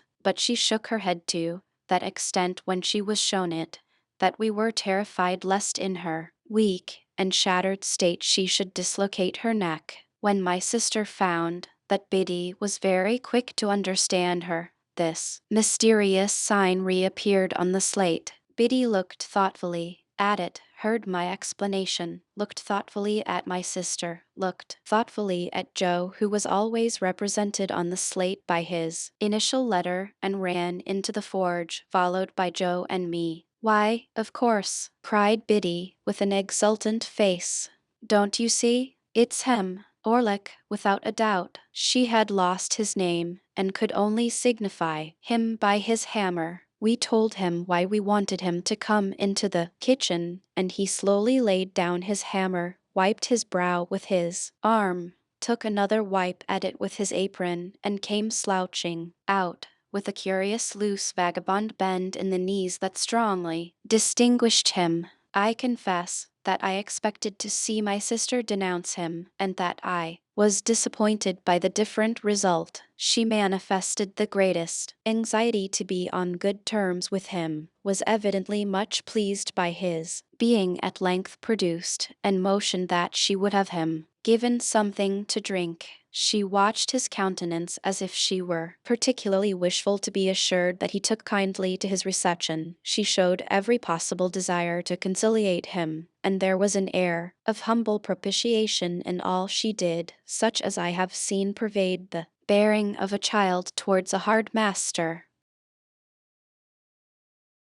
Chapter 17. I now fell into a regular routine of apprenticeship life, which was very beyond the limits of the village and the marshes, by no more remarkable circumstance than the arrival of my birthday and my paying another visit to Miss Havisham. I found Miss Sarah Pocket still on duty at the gate. I found Miss Havisham just as I had left her, and she spoke of Estella in the very same way, if not in the very same words. The interview lasted but a few minutes, and she gave me a guinea when I was going, and told me to come again on my next birthday. I may mention at once that this became an annual custom. I tried to decline taking the guinea on the first occasion, but with no better effect than causing her to ask me very angrily if I expected more. Then, and after that, I took it So unchanging was the dull old house, the yellow light in the darkened room, the faded spectre in the chair by the dressing table glass, that I felt as if the stopping of the clocks had stopped time in that mysterious place, and while I and everything else outside it grew older, it stood still. Daylight never entered the house as to my thoughts and remembrances of it, any more than as to the actual fact. It bewildered me, and under its influence I continued at heart to hate my trade and to be ashamed of home. Imperceptibly I became conscious of a change in Biddy, however. Her shoes came up at the heel, her hair grew bright and neat, her hands were always clean. She was not beautiful, she was common, and could not be like Estella, but she was pleasant and wholesome and sweet-tempered. She had not been with us more than a year. I remember her being newly out of mourning at the time it struck me, when I observed to myself one evening that she had curiously thoughtful and attentive eyes that were very pretty and very good. It came of my lifting up my own eyes from a task I was poring at, writing some passages from a book, to improve myself in two ways at once by a sort of stratagem, and seeing Biddy observant of what I was about,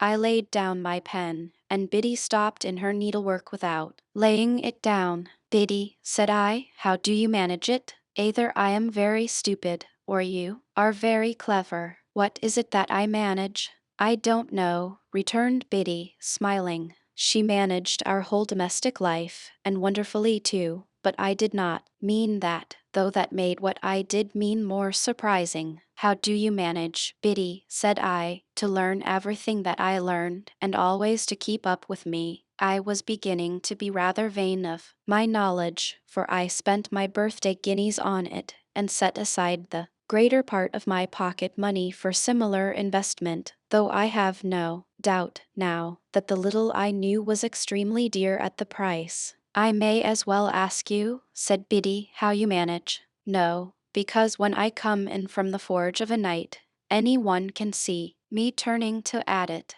But you never turn to add it, Biddy. I suppose I must catch it like a cough, said Biddy, quietly, and went on with her sewing, pursuing my idea as I leaned back in my wooden chair and looked at Biddy sewing away with her head on one side. I began to think her rather an extraordinary girl, for I called to mind now that she was equally accomplished in the terms of our trade and the names of our different sorts of work and our various tools. In short, whatever I knew, Biddy knew. Theoretically, she was already as good a blacksmith as I, or better. You are one of those, Biddy, said I, who make the most of every chance. You never had a chance before you came here, and see how improved you are. Biddy looked at me for an instant, and went on with her sewing. I was your first teacher, though, wasn't I? Said she, as she sewed. Biddy, I exclaimed, in amazement.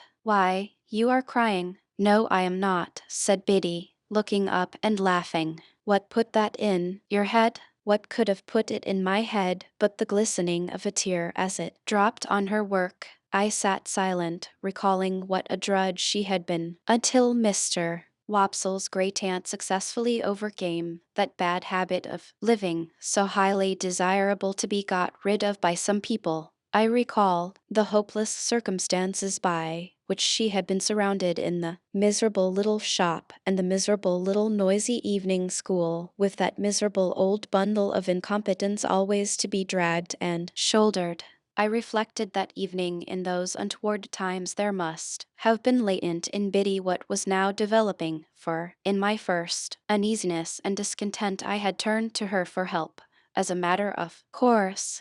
Biddy sat quietly sewing, shedding no more tears, and while I looked at her and thought about it all, it occurred to me that perhaps I had not been sufficiently grateful to Biddy. I may have been too reserved and should have patronized her more, though I did not use that precise word in my meditations with my confidence. Yes, Biddy, I'd observed, when I had done turning it over, you were my first teacher, and that at a time when we little thought of ever being together like this in this kitchen. Ah, poor thing, replied Biddy. It was like her self-forgetfulness to transfer the remark to my sister, and to get up and be busy about her, making her more comfortable. That's sadly true. Well, said I, we must talk together a little more, as we used to do, and I must consult you a little more, as I used to do. Let us have a quiet walk on the marshes next Sunday, Biddy, and a long chat.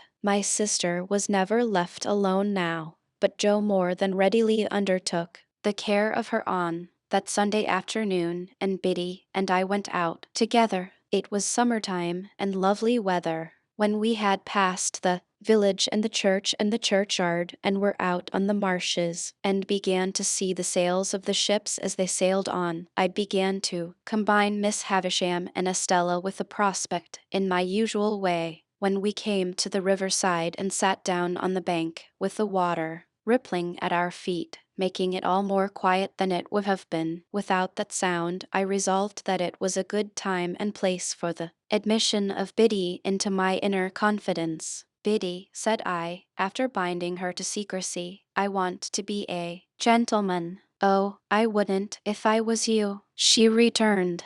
I don't think it would answer. Biddy, said I, with some severity, I have particular reasons for wanting to be a gentleman. You know best, Pip, but don't you think you are happier as you are? Biddy, I exclaimed impatiently, I am not at all happy as I am. I am disgusted with my calling and with my life. I have never taken to either since I was bound. Don't be absurd. Was I absurd? Said Biddy, quietly raising her eyebrows. I am sorry for that. I didn't mean to be. I only want you to do well and to be comfortable. Well, then, understand once for all that I never shall or can be comfortable or anything but miserable. There, Biddy, unless I can lead a very different sort of life from the life I lead now. That's a pity, said Biddy, shaking her head with a sorrowful air. Now, I too had so often thought it a pity, that, in the singular kind of quarrel with myself which I was always carrying on, I was half inclined to shed tears of vexation and distress when Biddy gave utterance to her sentiment and my own.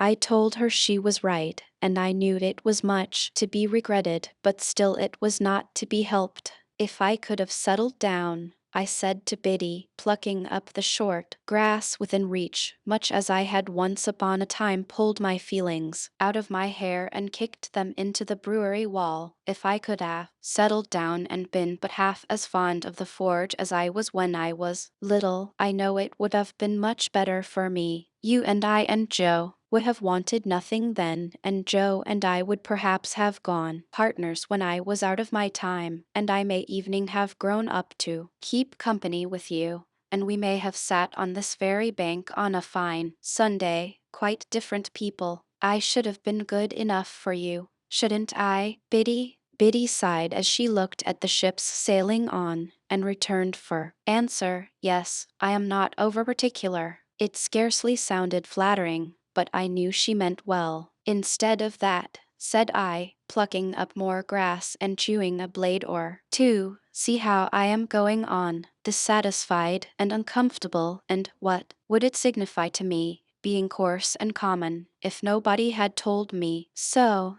Biddy turned her face suddenly towards mine, and looked far more attentively at me than she had looked at the sailing ships. It was neither a very true nor a very polite thing to say, she remarked, directing her eyes to the ships again. Who said it? I was disconcerted, for I had broken away without quite seeing where I was going to. It was not to be shuffled off now, however, and I answered, the beautiful young lady at Miss Havisham's, and she's more beautiful than anybody ever was, and I admire her dreadfully, and I want to be a gentleman on her account. Having made this lunatic confession, I began to throw my torn-up grass into the river, as if I had some thoughts of following it. Do you want to be a gentleman, to spite her or to gain her over? Biddy quietly asked me, after a pause. I don't know, I moodily answered. Because if it is to spite her, Biddy pursued, I should think, but you know best, that may be better and more independently done by caring nothing for her words. And if it is to gain her over, I should think, but you know best, she was not worth gaining over. Exactly what I myself had thought, many times. Exactly what was perfectly manifest to me at the moment. But how could I, a poor dazed village lad, avoid that wonderful inconsistency into which the best and wisest of men fall every day? It may be all quite true, said I to Biddy, but I admire her dreadfully. In short, I turned over on my face when I came to that, and got a good grasp on the hair on each side of my head and wrenched it well, all the while knowing the madness of my heart to be so very mad and misplaced, that I was quite conscious it would have served my face right if I had lifted it up by my hair and knocked it against the pebbles as a punishment for belonging to such an idiot. Biddy was the wisest of girls, and she tried to reason no more with me. She put her hand, which was a comfortable hand though roughened by work, upon my hands, one after another, and gently took them out of my hair. Then she softly patted my shoulder in a soothing way, while with my face upon my sleeve I cried a little, exactly as I had done in the brewery yard, and felt vaguely convinced that I was very much ill-used by somebody, or by everybody, I can't say which. I am glad of one thing, said Biddy, and that is that you have felt you could give me your confidence, Pip. And I am glad of another thing, and that is that of course you know you may depend upon my keeping it, and always so far deserving it. If your first teacher, dear, such a poor one, and so much in need of being taught herself, had been your teacher at the present time, she thinks she knows what lesson she would set. But it would be a hard one to learn, and you have got beyond her, and it's of no use now. So, with a quiet sigh for me, Biddy rose from the bank and said, with a fresh and pleasant change of voice, "Shall we walk a little farther, or go home?" "Biddy," I cried, getting up, putting my arm round her neck, and giving her a kiss, "I shall always tell you everything, till you're a gentleman," said Biddy. "You know I never shall be, so that's always. Not that I have any occasion to tell you anything, for you know everything I know, as I told you at home the other night." "Ah," said Biddy quite in a whisper, as she looked away at the ships, and then repeated, with her former pleasant change, "Shall we walk a little farther, or go home?" I said to Biddy we would walk a little farther, and we did so, and the summer afternoon toned down into the summer evening, and it was very beautiful. I began to consider whether I was not more naturally and wholesomely situated, after all, in these circumstances, than playing beggar my neighbor by candlelight in the room with the stopped clocks, and being despised by Estella. I thought it would be very good for me if I could get her out of my head, with all the rest of those remembrances and fancies, and could go to work determined to relish what I had to do, and stick to it, and make the best of it. I asked myself the question, whether I did not surely know that if Estella were beside me at that moment instead of Biddy, she would make me miserable. I was obliged to admit that I did know it for a certainty, and I said to myself, "Pip, what a fool you are." We talked a good deal as we walked, and all that Biddy said seemed right. Biddy was never insulting or capricious, or Biddy today and somebody else to tomorrow. She would have derived only pain and no pleasure from giving me pain. She would far rather have wounded her own breast than mine. How could it be, then, that I did not like her much the better of the two? "Biddy," said I, when we were walking homeward, "I wish you could put me right." "I wish I could," said Biddy, "if I could only get myself to fall in love with you. You don't mind my speaking so openly to such an old acquaintance?" "Oh dear, not at all," said Biddy. "Don't mind me. If I could only get myself to do it, that would be the thing for me." "But you never will, you see," said Biddy. It did not appear quite so unlikely to me that evening as it would have done if we had discussed it a few hours before. I therefore observed I was not quite sure of that, but Biddy said she was, and she said it decisively. In my heart, I believed her to be right, and yet I took it rather ill, too, that she should be so positive on the point. When we came near the churchyard, we had to cross an embankment and get over a stile near a sluice gate. There started up from the gate, or from the rushes, or from the ooze, which was quite in his stagnant way, old Orlick. "Helloa," he growled, "where are you two going?" "Where should we be going but home?" "Well, then," said he, "I'm jiggered if I don't see you home." This penalty of being jiggered was a favorite supposititious case of his. He attached no definite meaning to the word that I am aware of, but used it, like his own pretended Christian name, to affront mankind and convey an idea of something savagely damaging. When I was younger, I had had a general belief that if he had jiggered me personally, he would have done it with a sharp and twisted hook.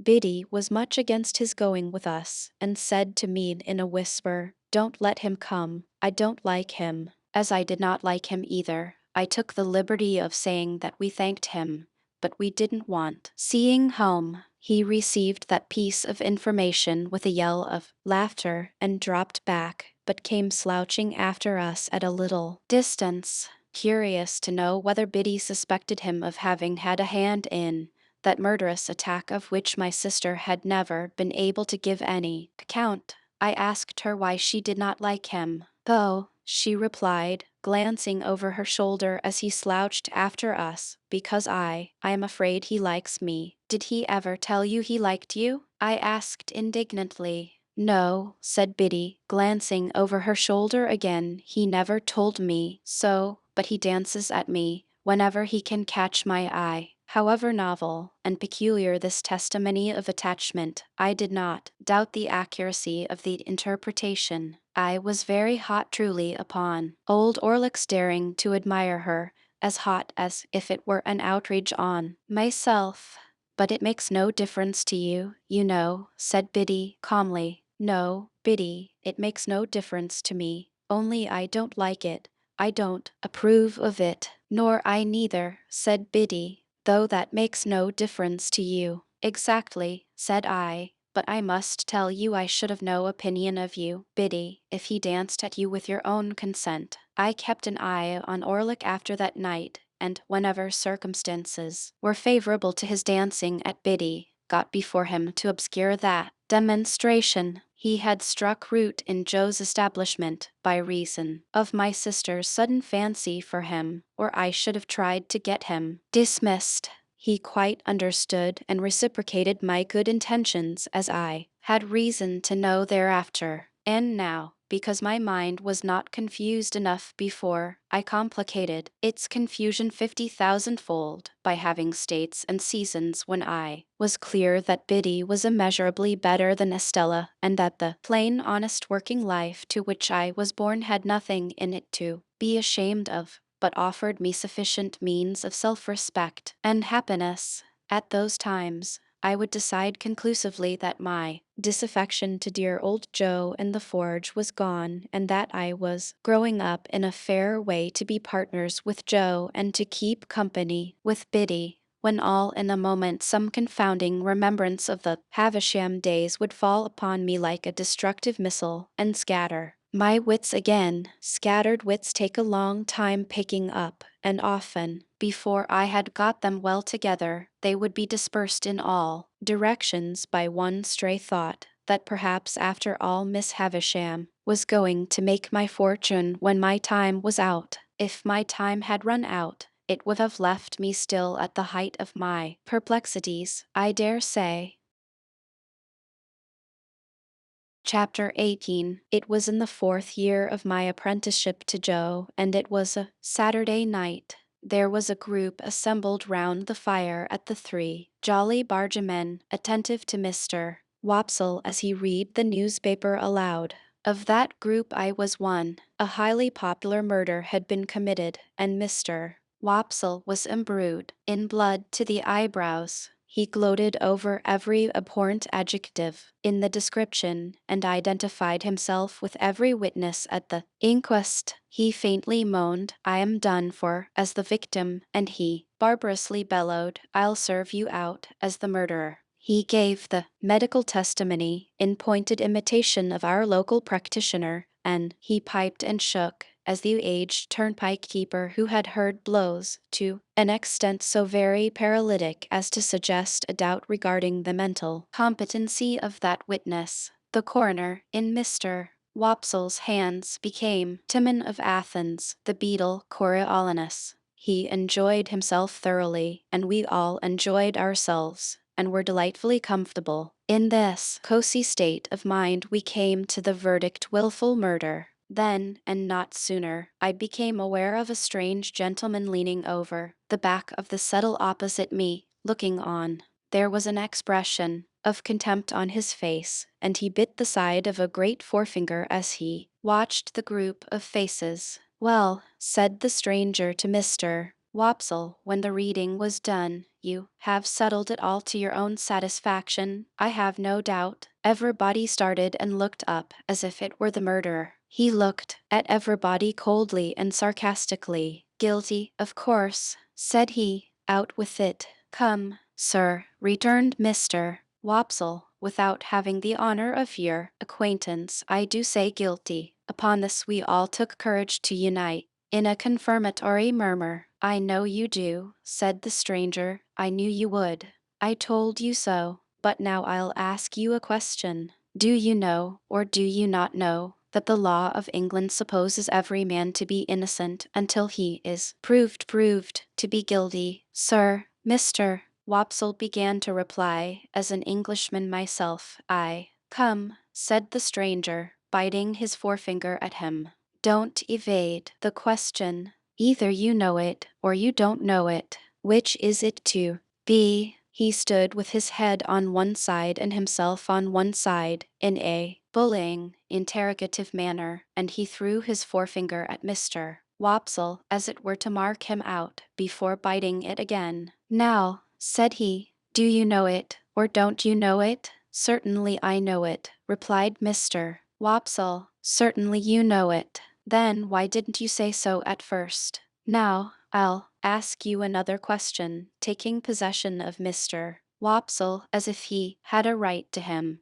"Do you know that none of these witnesses have yet been cross-examined?" Mr. Wopsle was beginning, I can only say, when the stranger stopped him. "What? You won't answer the question, yes or no? Now, I'll try you." Again, throwing his finger at him again. "Attend to me. Are you aware, or are you not aware, that none of these witnesses have yet been cross-examined? Come, I only want one word from you, yes or no?" Mr. Wopsle hesitated, and we all began to conceive rather a poor opinion of him. "Come," said the stranger, "I'll help you. You don't deserve help, but I'll help you. Look at that paper you hold in your hand." "What is it? What is it?"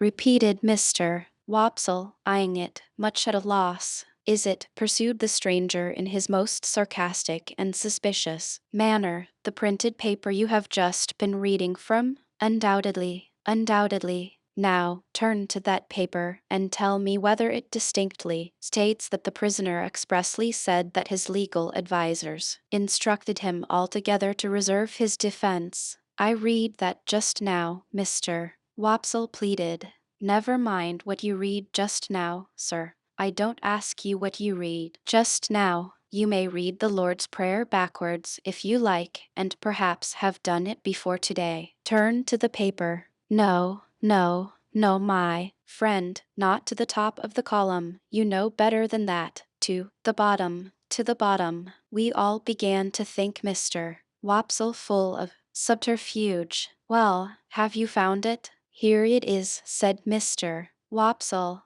"Now follow that passage with your eye and tell me whether it distinctly states that the prisoner expressly said that he was instructed by his legal advisers wholly to reserve his defense. Come, do you make that of it?" Mr. Wopsle answered, "Those are not the exact words." "Not the exact words," repeated the gentleman bitterly. "Is that the exact substance?" "Yes," said Mr. Wopsle. Yes, repeated the stranger, looking round at the rest of the company, with his right hand extended towards the witness, Wopsle. And now I ask you what you say to the conscience of that man who, with that passage before his eyes, can lay his head upon his pillow after having pronounced a fellow creature guilty, unheard?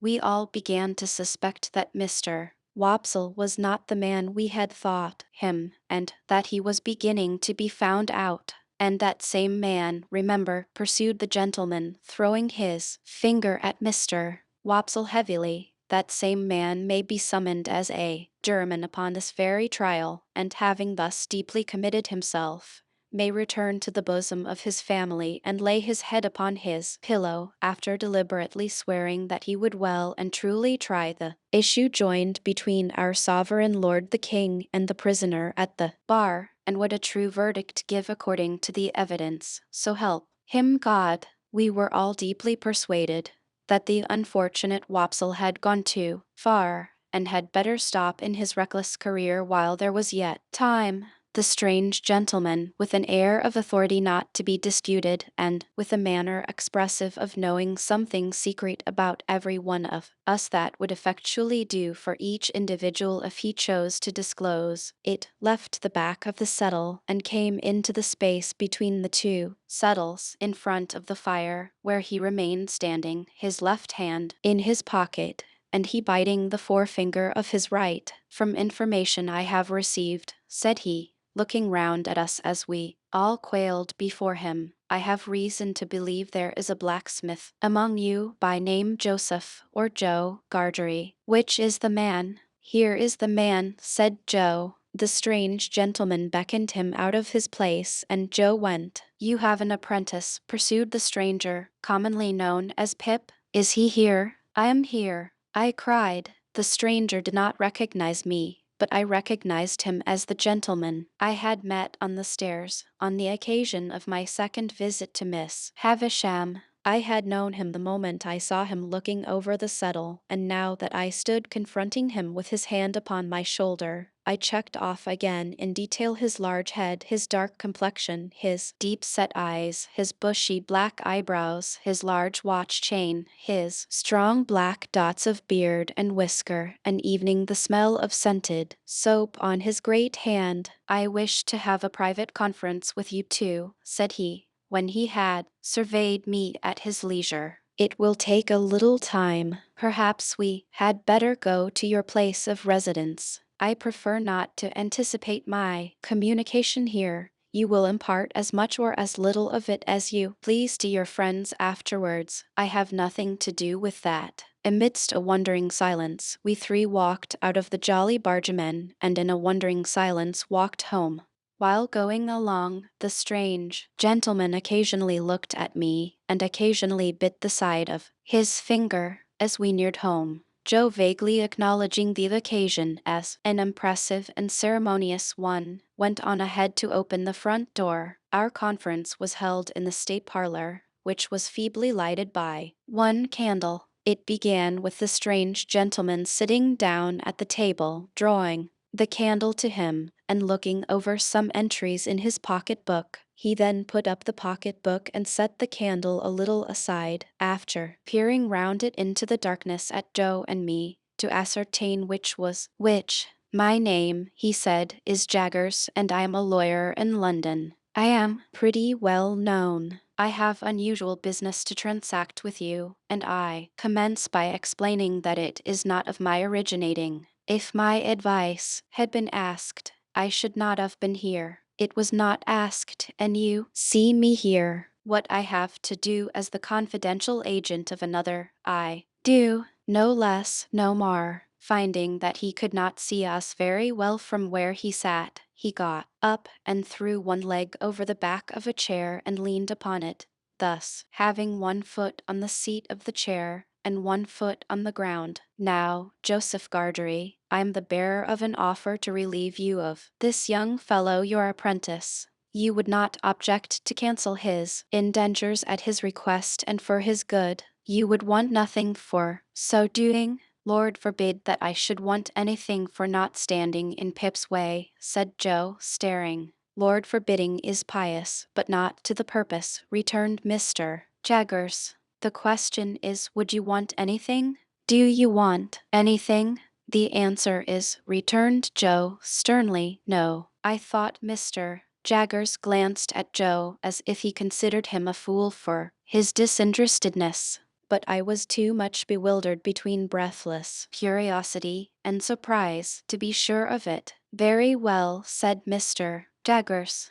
Recollect the admission you have made, and don't try to go from it soon. Who's a-going to try? Retorted Joe. I don't say anybody is. Do you keep a dog? Yes, I do keep a dog. Bear in mind then, that Bragg is a good dog, but Holdfast is a better. Bear that in mind, will you? Repeated Mr. Jaggers, shutting his eyes and nodding his head at Joe as if he were forgiving him something. Now, I return to this young fellow, and the communication I have got to make is that he has great expectations. Joe and I gasped and looked at one another. I am instructed to communicate to him, said Mr. Jaggers, throwing his finger at me sideways, that he will come into a handsome property. Further, that it is the desire of the present possessor of that property that he be immediately removed from his present sphere of life, and from this place, and be brought up as a gentleman, in a word, as a young fellow of great expectations. My dream was out. My wild fancy was surpassed by sober reality. Miss Havisham was going to make my fortune on a grand scale. Now, Mr. Pip, pursued the lawyer, I address the rest of what I have to say to you. You are to understand, first, that it is the request of the person from whom I take my instructions that you always bear the name of Pip. You will have no objection, I dare say, to your great expectations being encumbered with that easy condition. But if you have any objection, this is the time to mention it. My heart was beating so fast, and there was such a singing in my ears, that I could scarcely stammer I had no objection. I should think not. Now you are to understand, secondly, Mr. Pip, that the name of the person who is your liberal benefactor remains a profound secret until the person chooses to reveal it. I am empowered to mention that it is the intention of the person to reveal it at first hand by word of mouth to yourself. When or where that intention may be carried out, I cannot say, no one can say. It may be years therefore. Now, you are distinctly to understand that you are most positively prohibited from making any inquiry on this head, or any allusion or reference, however distant, to any individual whomsoever as the individual in all the communications you may have with me. If you have a suspicion in your own breast, keep that suspicion in your own breast. It is not the least to the purpose what the reasons of this prohibition are. They may be the strongest and gravest reasons, or they may be mere whim. This is not for you to inquire into. The condition is laid down. Your acceptance of it, and your observance of it as binding, is the only remaining condition that I am charged with by the person from whom I take my instructions and for whom I am not otherwise responsible. That person is the person from whom you derive your expectations, and the secret is solely held by that person and by me. Again, not a very difficult condition with which to encumber such a rise in fortune, but if you have any objection to it, this is the time to mention it. Speak out.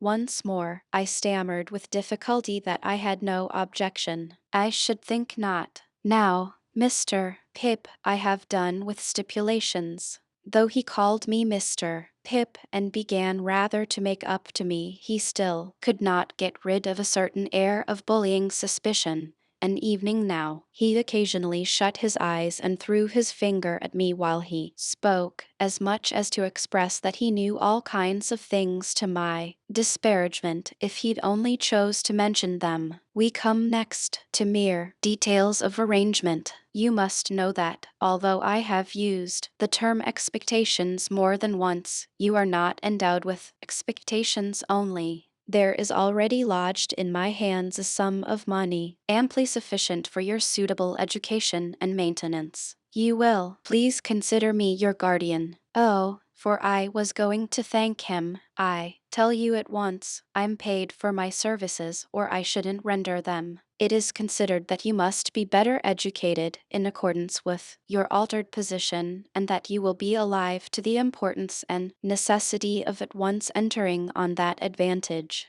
I said I had always longed for it. Never mind what you have always longed for, Mr. Pip, he retorted. Keep to the record. If you long for it now, that's enough. Am I answered that you are ready to be placed at once under some proper tutor? Is that it? I stammered yes, that was it. Good. Now, your inclinations are to be consulted. I don't think that wise, mind, but it's my trust. Have you ever heard of any tutor whom you would prefer to another? I had never heard of any tutor but Biddy and Mr. Wopsle's great aunt, so I replied in the negative.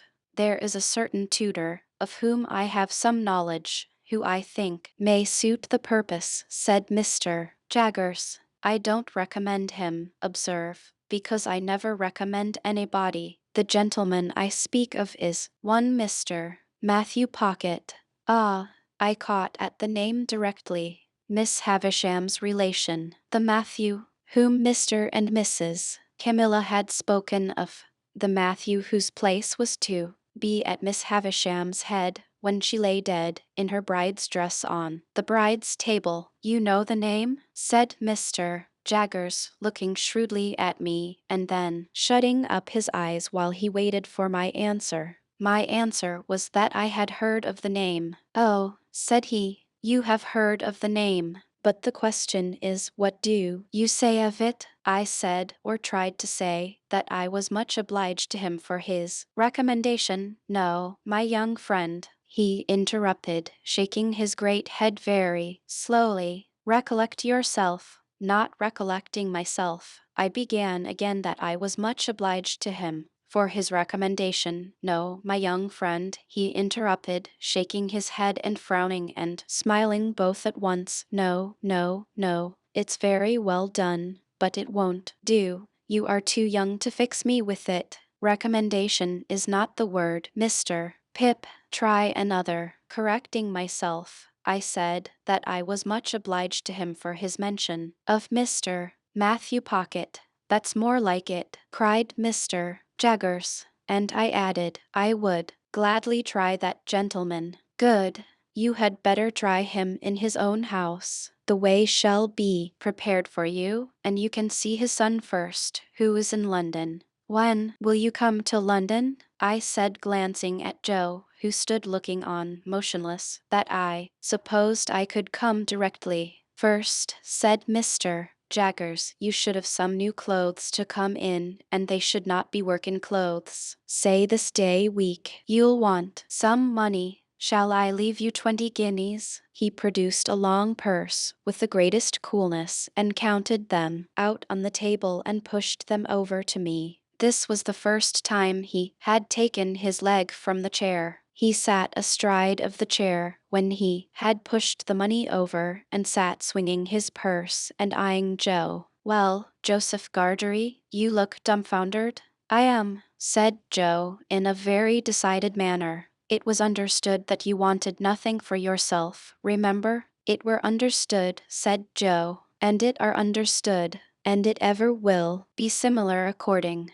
But what, said Mr. Jaggers, swinging his purse, what if it was in my instructions to make you a present as compensation? As compensation what for? Joe demanded. For the loss of his services. Joe laid his hand upon my shoulder with the touch of a woman. I have often thought him since like the steam hammer that can crush a man or pat an eggshell in his combination of strength with gentleness. Pip, is that hearty welcome, said Joe, to go free with his services, to honor and fortune as no words can tell him. But if you think as money can make compensation to me for the loss of the little child, what come to the forge, and ever the best of friends, oh dear good Joe, whom I was so ready to leave and so unthankful to, I see you again, with your muscular blacksmith's arm before your eyes, and your broad chest heaving and your voice dying away. Oh dear, good, faithful, tender Joe, I feel the love and tremble of your hand upon my arm, as solemnly this day as if it had been the rustle of an angel's wing. But I encouraged Joe at the time. I was lost in the mazes of my future fortunes and could not retrace the bypaths we had trodden together. I begged Joe to be comforted, for as he said we had ever been the best of friends, and as I said we ever would be so. Joe scooped his eyes with his disengaged wrist, as if he were bent on gouging himself, but said not another word. Mr. Jaggers had looked on at this as one who recognized in Joe the village idiot and in me his keeper. When it was over, he said, weighing in his hand the purse he had ceased to swing, "Now, Joseph Gargery, I warn you this is your last chance. No half measures with me. If you mean to take a present that I have it in charge to make you, speak out, and you shall have it. If on the contrary you mean to say here," to his great amazement he was stopped by Joe's suddenly working round him with every demonstration of a fell pugilistic purpose. "Which I mean ter say," cried Joe, "that if you come into my place, bull-baiting and badgering me, come out. Which I mean ter say as such if you're a man, come on. Which I mean ter say that what I say, I mean ter say, and stand or fall by." I drew Joe away, and he immediately became placable, merely stating to me, in an obliging manner and as a polite expostulatory notice to any one whom it may happen to concern, that he were not a-going to be bull-baited and badgered in his own place. Mr. Jaggers had risen when Joe demonstrated and had backed near the door, without evincing any inclination to come in again. He there delivered his valedictory remarks.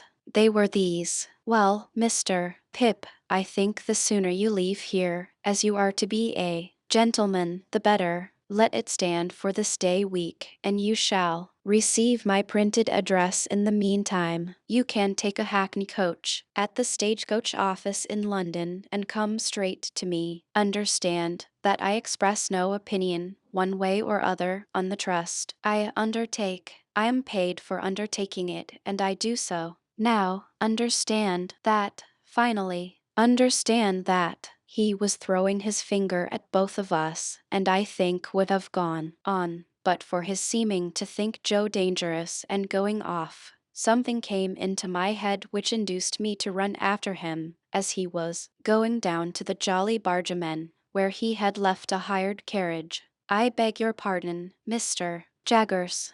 Halloa," said he, facing round, "what's the matter?"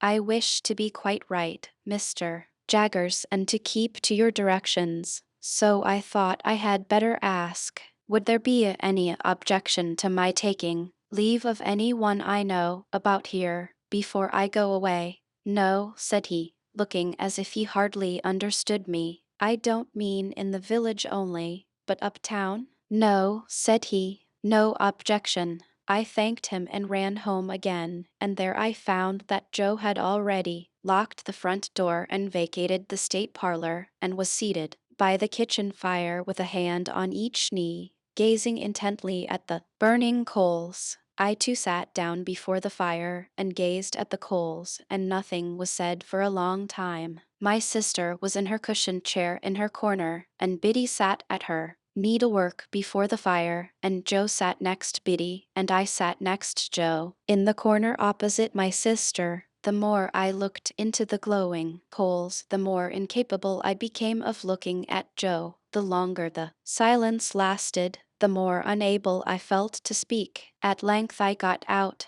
"Joe, have you told Biddy?" "No, Pip," returned Joe, still looking at the fire, and holding his knees tight, as if he had private information that they intended to make off somewhere, which I left it to yourself. Pip, I would rather you told Joe. Pip's a gentleman of Forpin then," said Joe, "and God bless him in it." Biddy dropped her work and looked at me. Joe held his knees and looked at me. I looked at both of them. After a pause, they both heartily congratulated me, but there was a certain touch of sadness in their congratulations that I rather resented. I took it upon myself to impress Biddy, and through Biddy, Joe, with the grave obligation I considered my friends under, to know nothing and say nothing about the maker of my fortune. It would all come out in good time, I observed, and in the meanwhile nothing was to be said, save that I had come into great expectations from a mysterious patron.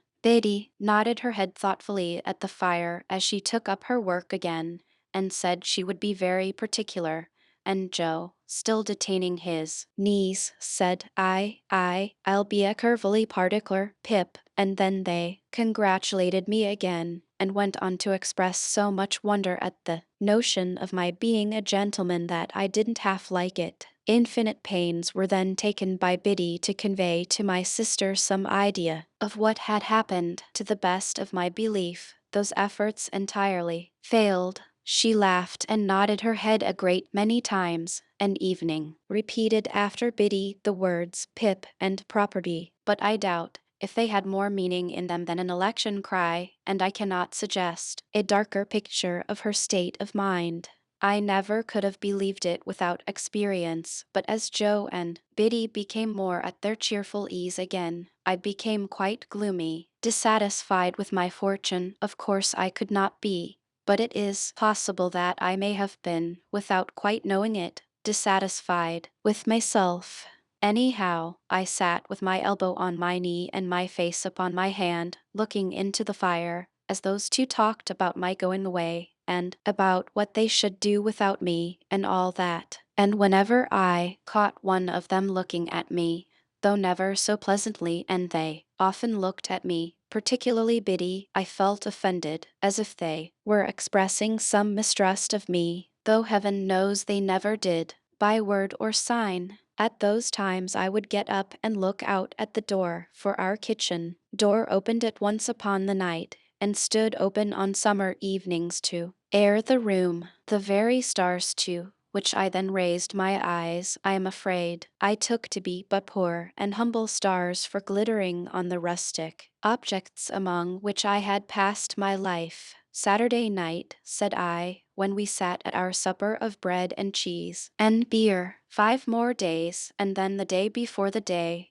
They'll soon, though. Yes, Pip, observed Joe, whose voice sounded hollow in his beer mug. They'll soon go. Soon go, said Biddy. I have been thinking, Joe, that when I go downtown on Monday and order my new clothes, I shall tell the tailor that I'll come and put them on there, or that I'll have them sent to Mr. Pumblechook's. It would be very disagreeable to be stared at by all the people here. Mr. and Mrs. Hubble may like to see you in your new genteel figure, too, Pip, said Joe, industriously cutting his bread with his cheese on it in the palm of his left hand and glancing at my untasted supper, as if he thought of the time when we used to compare slices. So may Wopsle, and the jolly bargemen may take it as a compliment. That's just what I don't want, Joe. They would make such a business of it, such a coarse and common business, that I couldn't bear myself.